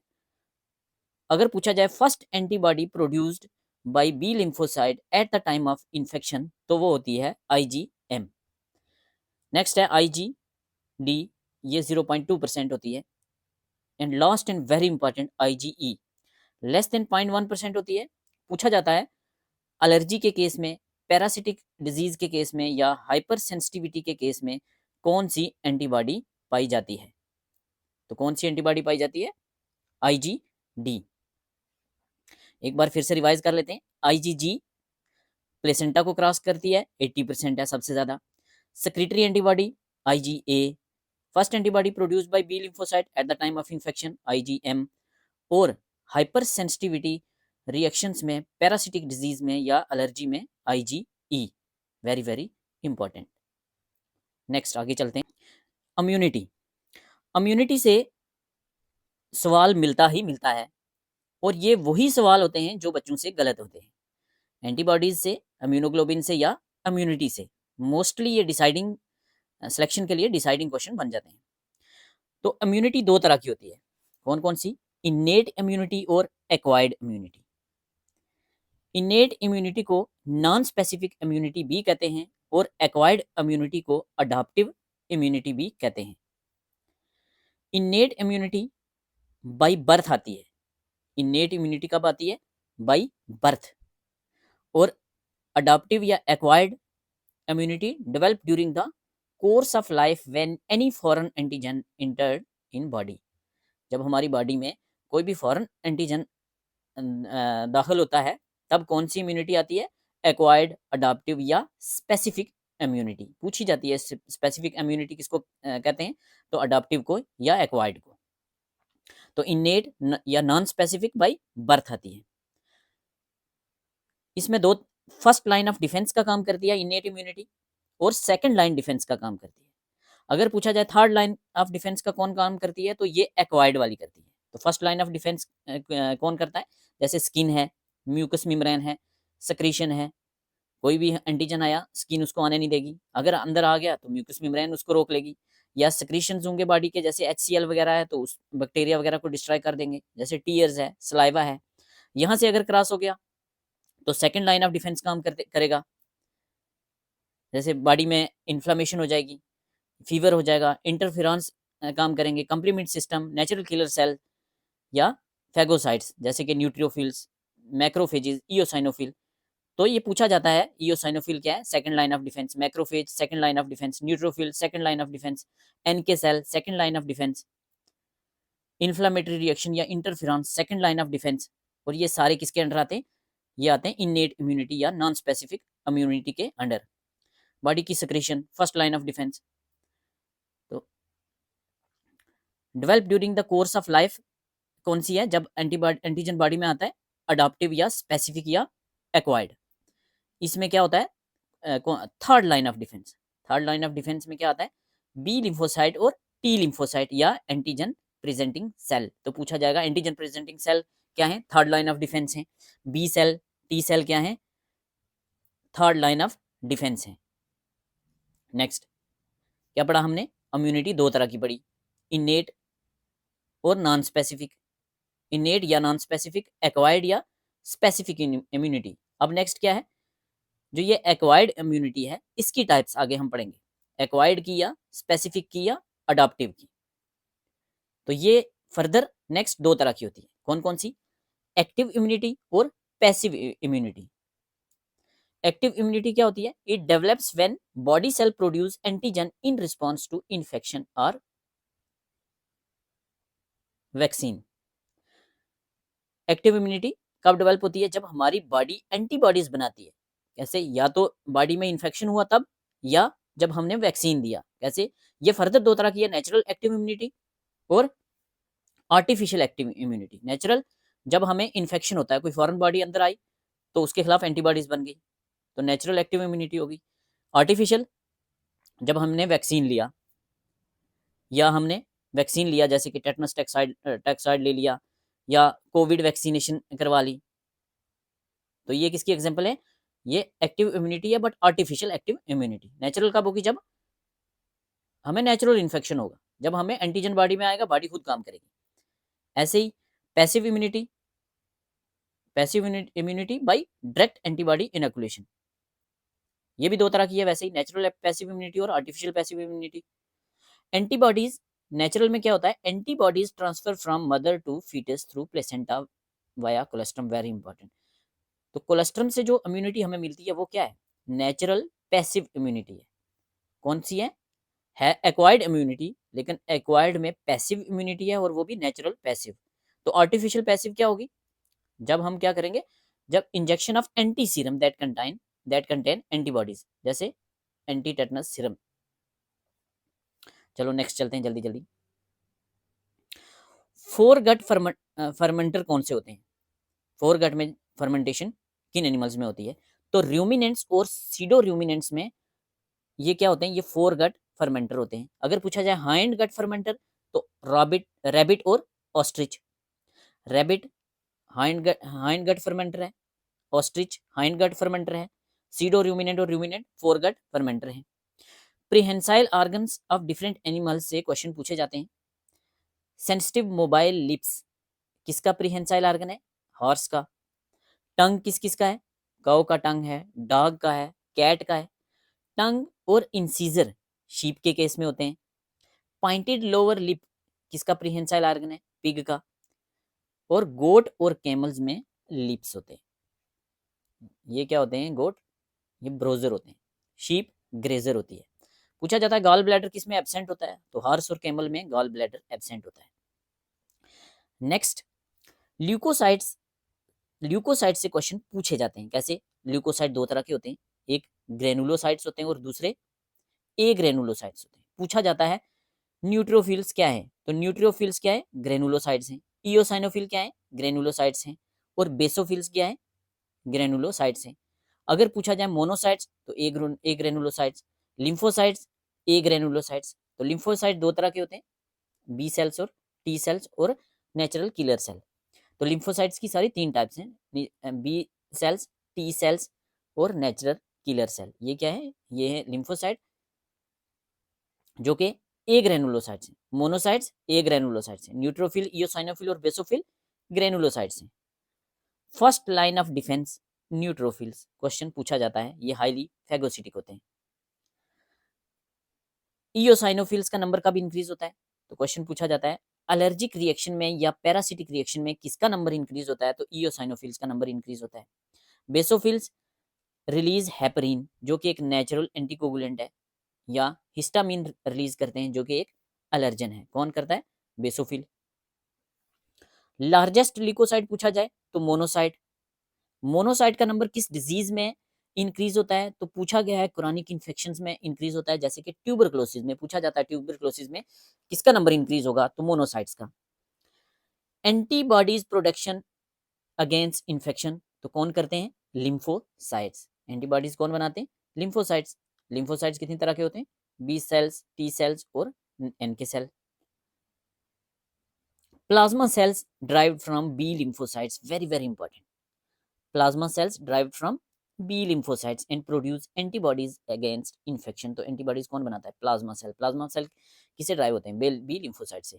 कार्ट व्हील शेप न्यूक्लियस किसका होता है? वेरी इंपॉर्टेंट, प्लाज्मा सेल का होता है। बर्ड्स के जो आरबीसीज होते हैं वो न्यूक्लिएटेड होते हैं और इनके थ्रोम्बोसाइट्स भी न्यूक्लिएटेड होते हैं, वेरी इंपॉर्टेंट। मेमल्स के नहीं होते nucleated. What are band cells? Immature या young neutrophils are called as band cell. Segmented cells mature neutrophils को बोलते हैं। मैक्रोफेजेस की लोकेशन से क्वेश्चन पूछा जाता है। मोनोसाइट कहां पाए जाते हैं? बून मैरो में या ब्लड में। कुफर सेल वेरी इंपॉर्टेंट, लीवर में। डस्ट सेल लंग्स में। माइक्रोग्लाइल सेल ब्रेन में। ओस्टियोब्लास्ट सेल बून बून में। लार्जेस्ट आरबीसीज डॉग के होते हैं और स्मॉलेस्ट आरबीसीज गोट के होते हैं। लार्जेस्ट का 7 माइक्रोमीटर और 4 माइक्रोमीटर। तो पूछा जाता है largest dog, smallest goat. What are heterophils? तो avian neutrophils are called as heterophils. Spleen is the largest lymphoid organ of animal body. तो लार्जेस्ट लिम्फाइड ऑर्गन पूछा है तो कौन होता है? स्प्लीन होती है। Next, oxyhaemoglobin bright red colour का होता है। ऑक्सी हीमोग्लोबिन कैसे बनता है? Formed by oxygenation of haemoglobin, very important. Carboxy, carboxy with carbon monoxide, not carbon dioxide. Carboxy haemoglobin जब कंबाइन होता है कार्बन मोनोऑक्साइड के साथ, कार्बन डाइऑक्साइड के साथ नहीं। ब्राइट चेरी रेड कलर होता है, very important. Methaemoglobin chocolate brown colour का होता है। कब बनता है? Oxidation of haemoglobin, example nitrate और क्लोरेट पॉइजनिंग में, very important. It is true oxidation product of haemoglobin. Carbaminohaemoglobin तो ये क्या होता है? जब हीमोग्लोबिन कंबाइन होता है कार्बन डाइऑक्साइड के साथ, तब कार्बिनो हीमोग्लोबिन। और कार्बोक्सी जब कार्बन मोनोऑक्साइड के साथ कंबाइन होता है। Next, polycythaemia increase in total number of RBCs, anisocytosis, unequal size of RBCs, poikilocytosis, abnormal shape of RBCs. Neutrophilia तो neutrophilia increase number of circulating neutrophils कब होते हैं? बैक्टीरियल इन्फेक्शन में, निमोनिया में, लंग्स में, लंग डिजीज में पूछा गया है, वेरी इंपॉर्टेंट। न्यूट्रोपिनिया जब क्या होता है? Decrease number of circulating neutrophils तो कब होता है? ये वायरल डिजीज में। वायरल डिजीज में न्यूट्रोपिनिया, बैक्टीरियल डिजीज में न्यूट्रोफिलिया। अगर शेप अबनॉर्मल हो तो पायोकिलोसाइटोसिस, अगर साइज अनइक्वल हो एनआइसोसाइटोसिस, आरबीसी का नंबर बढ़े तो polycythaemia. Next, eosinophilia. Eosinophilia increase number of circulating eosinophils. कब बढ़ते हैं? एलर्जी के केस में, या पैरासिटिक डिजीज के केस में, या एनाफाइलेक्टिक शॉक के केस में। Very important. Lymphocytosis, increase number of circulating lymphocytes. कब बढ़ते हैं? कैंसर में, ट्यूमर में, नियोप्लाज्म में, या ल्यूकीमिया में। लिम्फोसाइटोसिस। मोनोसाइटोसिस, पहले मैंने बताया tuberculosis. Increase number of circulating monocyte कब? क्रॉनिक डिजीज में, जैसे कि ट्यूबरकुलोसिस। वेरी वेरी इंपॉर्टेंट, यहाँ से सवाल बनते हैं। Sodium fluoride anticoagulant used for glucose estimation. Very important. Heparin, natural anticoagulant produced by mast cells and basophils. Very important. Sodium citrate used in blood transfusion. Blood transfusion में कौन सा anticoagulant use होता है? Sodium citrate. और glucose estimation में sodium fluoride. Renin और rennin में difference पता होना चाहिए, पूछा जाता है। तो डबल एन वाला रेनिन, देखो किडनी, किडनी में कितने एन है? एक एन। तो RENIN, सिंगल एन वाला एन किडनी से सिक्रीट होगा, और स्टमक से दूसरे वाला सिक्रीट होगा जिसमें डबल एन है। RENNIN स्टमक से, और RENIN किडनी से। बर्ड्स में 9 एयर सैक्स होते हैं। Very important. कौन कौन से? 2 क्लेविकुलर होते हैं, 2 इंटीरियर थोरेसिक होते हैं, और दो पोस्टीरियर थोरेसिक होते हैं। 2 एब्डोमिनल होते हैं, एक अनपेड होता है जो कि क्लेविकुलर। तो कितने हो गए total? 2, 4, 6, 8, 1, 9। Very important. Site of gases exchange पूछा जाता है बर्ड्स में, तो पैरा ब्रोंकियाई या tertiary bronchi. Very important.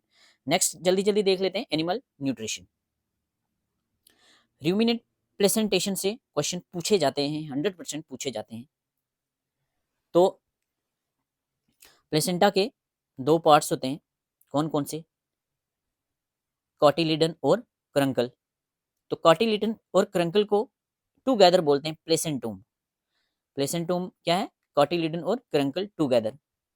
Cotyledon क्या होता है? जो फीटल साइड ऑफ प्लेसेंटा है वो कॉटिलिडन होता है, और जो मैटरनल साइड ऑफ प्लेसेंटा है वो क्रंकल होता है। वेरी इंपॉर्टेंट, पूछा जाता है। कॉटिलिडनरी प्लेसेंटा किसमें पाया जाता है? रूमिनेंट्स में। एपिथेलियोकोरियल प्लेसेंटा किसमें पाया जाता है? रूमिनेंट्स में। सिंडेस्मोकोरियल प्लेसेंटा किसमें पाया जाता है? रूमिनेंट्स में। तो याद रखना है, कॉटिलिडनरी रूमिनेंट्स का प्लेसेंटा कैसा होता है? कॉटिलिडनरी, एपिथेलियोकोरियल, या syndesmochorial. Very important. Diffused placentation और एपिथेलियोकोरियल प्लेसेंटेशन किसमें पाया जाता है? हॉर्स में, पिग में, कैमल में। यहाँ से जो सवाल पूछा जाएगा वो कॉटिलिडनरी और सिंडेस्मोकोरियल ही पूछा जाता है, और यहाँ से पूछा जाता है डिफ्यूज्ड किसमें है? तो हॉर्स में, पिग में, कैमल में। जोनरी प्लेसेंटा पूछा जाता है किसमें है? तो बीच में होता है, एंडोथेलियोकोरियल और जोनरी प्लेसेंटेशन बीच में, और कैट में। Stages of gestation in bovine से क्वेश्चन आते हैं, तो ये 3 पार्ट में डिवाइड होता है।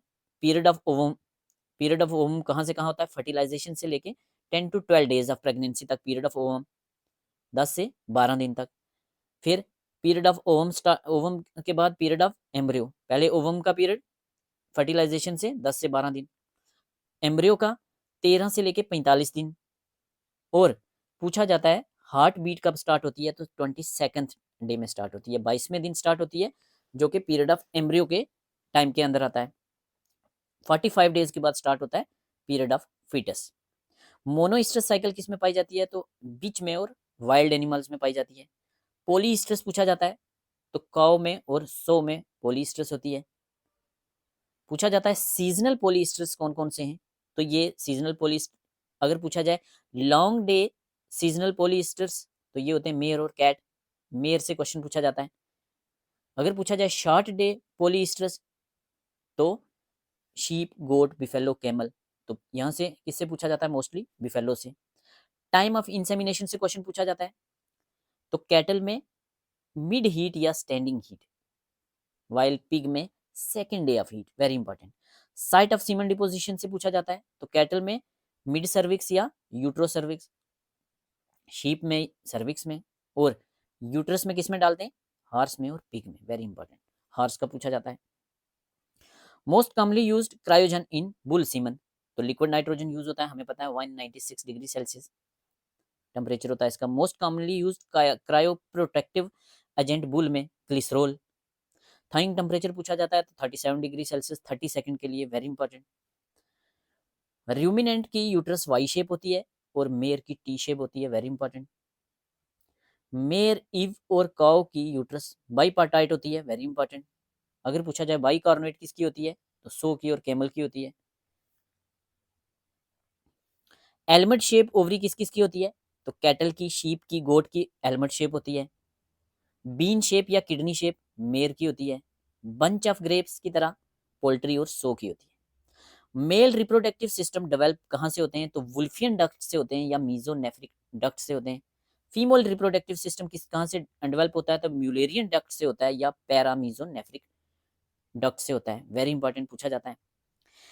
यहां से क्वेश्चन बनता है जर्म सेल्स, स्पर्मेटाजोआ किससे कौन बनाता है तो जर्म सेल बनाते हैं स्पर्मेटाजोआ। सर्टोली सेल का काम पूछा जाता है तो नर्स सेल का काम करते हैं। टेस्टोस्टेरोन कौन से सेल बनाते हैं तो लेडिक सेल या इंटरस्टिशियल सेल्स। स्पर्म की मैचुरेशन कहाँ होती है तो एपिडिडाइमिस में होती है। अर्गोथायोनिन किसके सीमन में होता है तो ये होता है स्टैलियन के सीमन में। और कहां से रिलीज होता है तो ये स्टैलियन के एम्फुला से रिलीज होता है, वेरी इंपॉर्टेंट। स्टैलियन के एम्फुला से सिक्रीट होता है क्या अर्गोथायोनिन। ऐसे ही बोर के समाइनल वेजिकल से सिक्रीट होता है आइनोसिटोल और अर्गोथायोनिन, दोनों चीजें, वेरी इंपॉर्टेंट। बक के स्माइनल वेजिकल से सिक्रीट होता है लाइसोलेसिथिन, वेरी इंपॉर्टेंट। स्माइनल वेजिकल्स और बल्बो यूरिथ्रल ग्लैंड एब्सेंट किस में होते हैं डॉग में।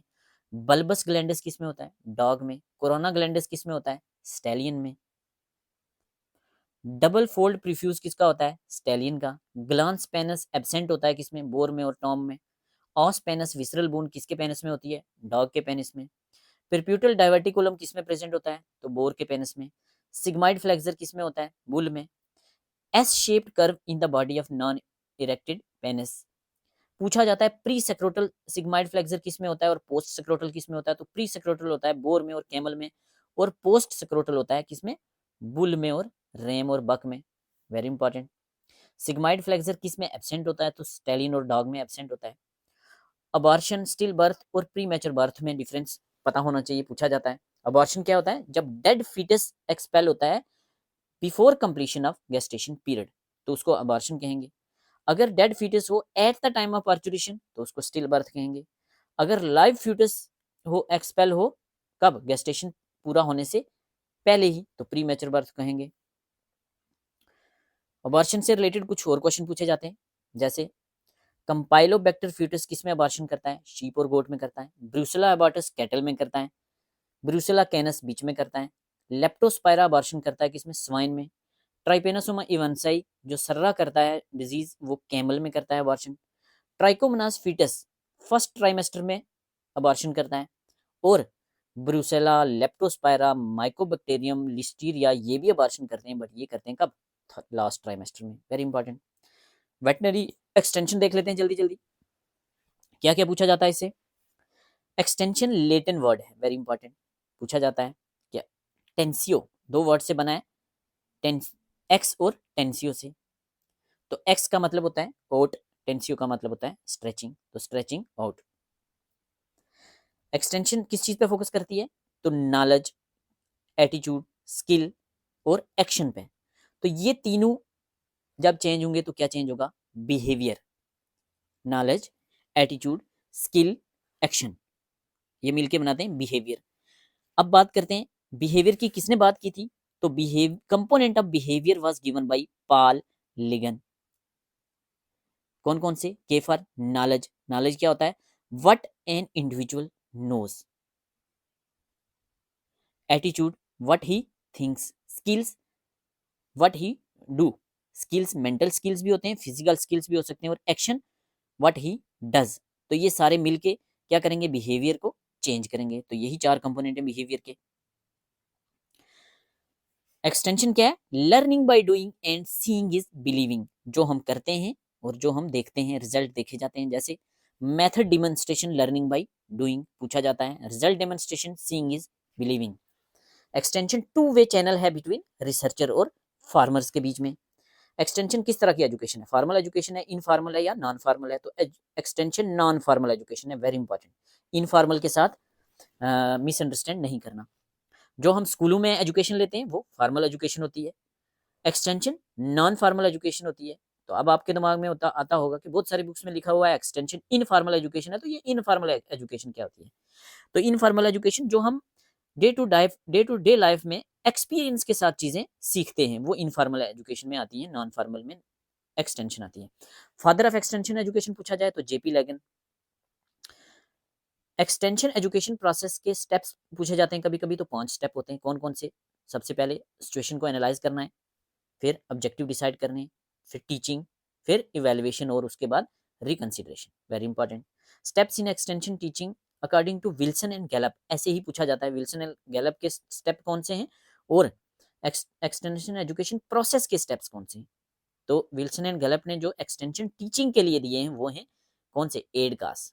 एडकास मीन ए से अटेंशन, फिर पहले अटेंशन लानी है, फिर इंटरेस्ट डेवलप करना है, फिर डिजायर, कन्विक्शन, एक्शन और सेटिस्फेक्शन। नेक्स्ट 5 एलिमेंट्स होते हैं लर्निंग और टीचिंग के, तो यहां से क्या क्वेश्चन पूछा जाता है? एक तो कितने एलिमेंट होते हैं? 5 एलिमेंट्स होते हैं। दूसरा इस पे क्वेश्चन पूछा जाएगा कौन कौन से होते हैं, जैसे टीचर होता है, लर्नर होता है, सब्जेक्ट मैटर होता है, फिजिकल फैसिलिटीज होती है और टीचिंग एड होता है। तो ये 5 के 5 पता होना चाहिए। और पूछा जाता है की फिगर कौन होता है टीचिंग लर्निंग प्रोसेस में, या मोस्ट इंपॉर्टेंट एलिमेंट कौन सा होता है, तो वो लर्नर होता है। Learner occupies central position in teaching learning situation. After independence कुछ डेवलपमेंट इनिशिएटिव इंडिया में लिए गए थे। कौन कौन से? जैसे सीडीपी, कम्युनिटी डेवलपमेंट प्रोग्राम पूछा जाता है। कब लॉन्च हुआ था कम्युनिटी डेवलपमेंट प्रोग्राम? 2 अक्टूबर 1952 पे। 2 अक्टूबर 1952 डेट पूछी जाती है, वेरी इंपॉर्टेंट। क्यों किया था? इटावा पायलट प्रोजेक्ट कब लॉन्च हुआ था? 1948 में। तो इटावा पायलट प्रोजेक्ट के सक्सेस को देखते हुए सीडीपी लॉन्च हुआ था। इटावा पायलट प्रोजेक्ट के सक्सेस को देखते हुए सीडीपी लॉन्च हुआ था 1952 में। तो इटावा कब हुआ था? 1948 में। किसने किया था? एल्बर्ट मायर ने। पूछा जाता है एनईएस नेशनल एक्सटेंशन सर्विस कब आया था? तो 1953 में। कम्युनिटी सीडीपी फेल हो गया था। क्यों फेल हुआ था? Bureaucracy, excessive politics, lack of people participation, very important, लोगों की पार्टिसिपेशन नहीं थी। इसका मतलब एक्सटेंशन में लोगों की पार्टिसिपेशन बहुत जरूरी है। नेक्स्ट इसके बाद national development council constituted a community head by Balwant Rai Mehta to look the working of community development programme. कि कम्युनिटी डेवलपमेंट प्रोग्राम क्यों फेल हुआ उसको देखने के लिए एक कम्युनिटी बनाई थी एनडीसी ने 1957 में, वेरी इंपॉर्टेंट। उसके हेड कौन थे? B R Mehta. तो बी आर मेहता ने इस क्या बोला? इसने बोला कि कम्युनिटी डेवलपमेंट में पार्टिसिपेशन नहीं थी लोगों की, तो लोगों की पार्टिसिपेशन जरूरी है। लोगों की पार्टिसिपेशन कैसे आएगी? पंचायती राज से आएगी। तो इस कमेटी ने रिकमेंड किया था 3 tier panchayati system, very very important. B R Mehta जो कमेटी थी उसने रिकमेंड किया था 3 टायर पंचायती राज। कौन कौन सा? ग्राम पंचायत जो कि गांव के लेवल पे होगा, पंचायत समिति ब्लॉक के लेवल पे होगी, और जिला परिषद जो कि डिस्ट्रिक्ट के लेवल पे होगा। इसकी वजह से क्या हुआ? डेमोक्रेटिक डिसेंट्रलाइजेशन वाज लॉन्च कब? 2 अक्टूबर 1959। कहाँ? नागौर डिस्ट्रिक्ट ऑफ राजस्थान में। उसके बाद आंध्र प्रदेश में स्टार्ट किया गया पंचायती राज। फिर क्या हुआ था? एक अशोक मेहता कमेटी बैठी थी 1977 में, ये 2 टायर पंचायती राज की बात करती है। बस इतना याद रखना इनसे। यहां से कभी कभी क्वेश्चन पूछा जा सकता है। एच राव कमेटी 1983, जीवी के राव कमेटी 1985। कभी कभी ये आ जाता है क्रोनोलॉजिकली अरेंज करने के लिए। Singhvi committee 1986, Sarkaria commission 1988। ये ज्यादा कुछ इंपॉर्टेंट ये नहीं है। ज्यादा इंपॉर्टेंट क्या है? जीवी के राव कमेटी ने 1985 में रिकमेंड किया कि जो डिस्ट्रिक्ट है वो बेसिक यूनिट ऑफ प्लानिंग का काम करेगा, वेरी इंपॉर्टेंट। और बोला रेगुलर इलेक्शन होने चाहिए पंचायत में। L M Singhvi committee recommended providing more financial resources and constitutional status दे दो किसको? पंचायत को, वेरी इंपॉर्टेंट। कौन सी कमेटी? जीवी के राव कमेटी। इसकी वजह से क्या हुआ? इसकी वजह से बाद में 73rd अमेंडमेंट किया गया। किसके लिए? पंचायत के लिए, और 74th अमेंडमेंट किया गया म्यूनिसिपैलिटीज के लिए, very very important. 73rd Panchayati Raj के लिए, गांव में पंचायत या democratic decentralisation in rural area 73rd amendment, और democratic decentralisation in urban area 74th constitutional amendment.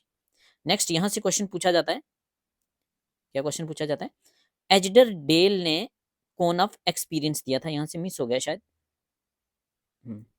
Cone of experience किसने दिया था, एजडर डेल ने, मिस हो गया यहां से, मैंने डाला था इधर पीछे आ गया, एजडर डेल, वेरी वेरी इंपॉर्टेंट, पूछा जाता है कोन ऑफ एक्सपीरियंस किसने दिया था, एजडर डेल ने।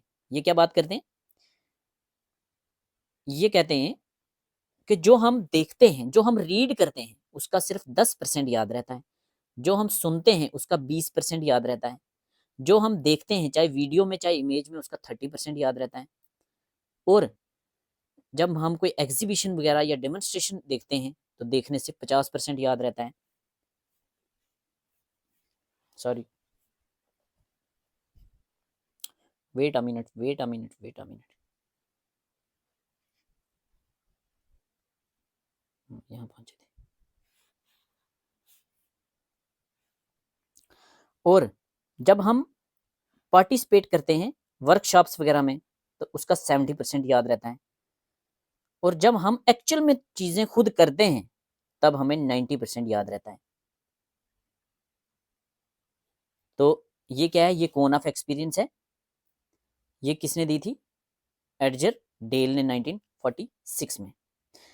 अडॉप्टर की कैटेगरी से क्वेश्चन पूछे जाते हैं, तो 5 कैटेगरीज के अडॉप्टर्स होते हैं। जब भी कोई नई टेक्नोलॉजी हम लॉन्च करते हैं तो 2.5% इनोवेटर्स होते हैं जो सबसे पहले उस टेक्नोलॉजी को अडॉप्ट करते हैं, तो पूछा जाता है इनोवेटर्स कितना परसेंट होते हैं, 2.5%। उसके बाद 13.5% अर्ली अडॉप्टर्स होते हैं, 34% अर्ली मेजोरिटी होते हैं, 34% लेट मेजोरिटी होते हैं, और 16% लैगार्ड होते हैं। तो सबसे पहले कौन टेक्नोलॉजी अडॉप्ट करते हैं, इनोवेटर, जो कि 2.5% है। सबसे लास्ट लैगार्ड, जो कि 16% है। और इससे क्या क्वेश्चन पूछा जाता है, पूछा जाता है वेंचर सम किसको कहते हैं, तो इनोवेटर्स को कहते हैं, they are first to adopt a new idea या न्यू टेक्नोलॉजी। अर्ली अडॉप्टर पूछा जाता है रिस्पेक्टेबल, किसके लिए वर्ड यूज किया गया है, अर्ली अडॉप्टर्स के लिए, ये कम्युनिटी के लीडर होते हैं, अडॉप्शन लीडर्स। अर्ली मेजोरिटी 34%, हमने बात की 34%। डेलिब्रेट किसको कहते हैं, अर्ली मेजोरिटी को। स्केप्टिकल किसको कहते हैं, लेट मेजोरिटी को। और लगार्ड ये ट्रेडिशनल होते हैं, ये last to adopt a new technology. चलो नेक्स्ट देख लेते हैं जल्दी जल्दी। नेशनल डेयरी डेवलपमेंट बोर्ड कहाँ है, आनंद, गुजरात में। इसने फाउंड किया था डॉक्टर वर्गीस कुरियन ने, जिसको मिल्क मैन ऑफ इंडिया भी कहा जाता है। कब बना था, 1965 में, इंपॉर्टेंट है। ऑपरेशन फ्लड किसके टाइम आया था, लाल बहादुर शास्त्री के टाइम, 1 जुलाई 1970 को आया था। कब आया था, कौन से 5 ईयर प्लान में, 4th 5 ईयर प्लान में। किसने लाया था, एनडीडीबी ने। ये वर्ल्ड लार्जेस्ट डेयरी डेवलपमेंट का प्रोग्राम था। इसके पीछे क्या था, एक सिंगल कोऑपरेटिव डेयरी थी जिसका नाम है अमूल। फेसेस पूछे जाते हैं ऑपरेशन फ्लड के, तो 3 फेज में डिवाइड था। फर्स्ट फेज था 1970 से 80, सेकंड था 81 से 85, और थर्ड था 85 से 96 पूछा जाता है। ब्लू रेवोल्यूशन किसके साथ एसोसिएटेड है, फिश प्रोडक्शन के साथ। ग्रीन रेवोल्यूशन फूड ग्रेन्स के साथ। फादर ऑफ ब्लू रेवोल्यूशन कौन है, तो doctor professor Hira Lal Chaudhary. Father of green revolution India में एमएस स्वामीनाथन, और father of green revolution world में doctor Norman E Borlaug, very important. Father of white revolution Verghese Kurien. Red revolution किसके related है, मीट और tomato के रिलेटेड है। सिल्वर रेवोल्यूशन एग और poultry. White revolution हमें पता है मिल्क। कम्युनिटी डेवलपमेंट प्रोग्राम कब आए थे, 1952। की village scheme very very important, 1952 mother of all schemes कहा जाता है इसको। National extension service very very important, 1953। Community development block 1955। और पंचायती राज 1959, सबसे पहले Nagaur district Rajasthan. Intensive cattle development project 1965, very important. High yielding variety crop या high yielding variety programme 1966। KVK सबसे पहले 1974 yes. Integrated rural development programme very important, 1978। Training of rural youth for self employment 15 अगस्त 1979। Mid day meal scheme 1995। Rashtriya Krishi Vikas Yojana 2007। Rashtriya Gokul mission 2014 indigenous cattle की conservation के लिए। विविध Bharti radio station 1957 में आया था, इंपॉर्टेंट पूछा जाता है। कृषि दर्शन 1967, प्रसार भारती 1997, मन की बात नरेंद्र मोदी ने स्टार्ट किया था 2014-15 में। डीडी किसान 2015, किसान कॉल सेंटर का नंबर पूछा जाता है 1551। पोल्ट्री साइंस पे आ जाते हैं जल्दी जल्दी। तो act of process of laying egg in birds is called as oviposition. कितना टाइम लगता है? 24 से 26 hour. Hormone AVT, very important, posterior pituitary से निकलता है। चिकन के एग का स्टैंडर्ड वेट पूछा जाता है 58 ग्राम। वाटर कितना होता है? 74%। ड्राई मैटर कितना होता है? 26%, वेरी इंपॉर्टेंट। ड्राई मैटर में प्रोटीन 13%, फैट 11% और कार्बोहाइड्रेट 1%, 1% ऐश पूछा जाता है, वेरी इंपॉर्टेंट। शेल कितना होता है? 11%। एल्बुमिन कितना होता है? 58% और yolk 31%, very very important. Egg shell में 96% इनऑर्गेनिक मैटर होता है और इनऑर्गेनिक मैटर में 94% कैल्शियम कार्बोनेट होता है और 1% मैग्नीशियम कार्बोनेट और 1% कैल्शियम फॉस्फेट। तो 4% ऑर्गेनिक मैटर होता है। 96 + 4 100। विटामिन सी किस किस में एब्सेंट होता है? एग में, मीट में, मिल्क में, वेरी इंपॉर्टेंट। कैंडलिंग कितनी बार की जाती है? तो 2 बार की जाती है। फर्स्ट कैंडलिंग 7th डे में की जाती है और सेकंड 18th डे में की जाती है। Next, very important, for every 1% fall in oxygen, oxygen का नॉर्मल कितना है परसेंटेज? 21%। तो 1% कम होने की वजह से 5% हैचेबिलिटी कम होगी और 1% अगर बढ़ा दिया जाए तो 5% हैचेबिलिटी बढ़ेगी। कार्बन डाइऑक्साइड अगर 1% राइज हो जाए तो क्या होता है? एम्ब्रियोनिक मोटिलिटी 0.5% हो जाएगी और अगर कार्बन डाइऑक्साइड 5% कम हो जाए तो सारे के सारे एम्ब्रियो डेड हो जाएंगे। कोलेस्ट्रॉल 58 ग्राम के एग में कितने होता है? 230 mg, वेरी इंपॉर्टेंट पूछा जाता है।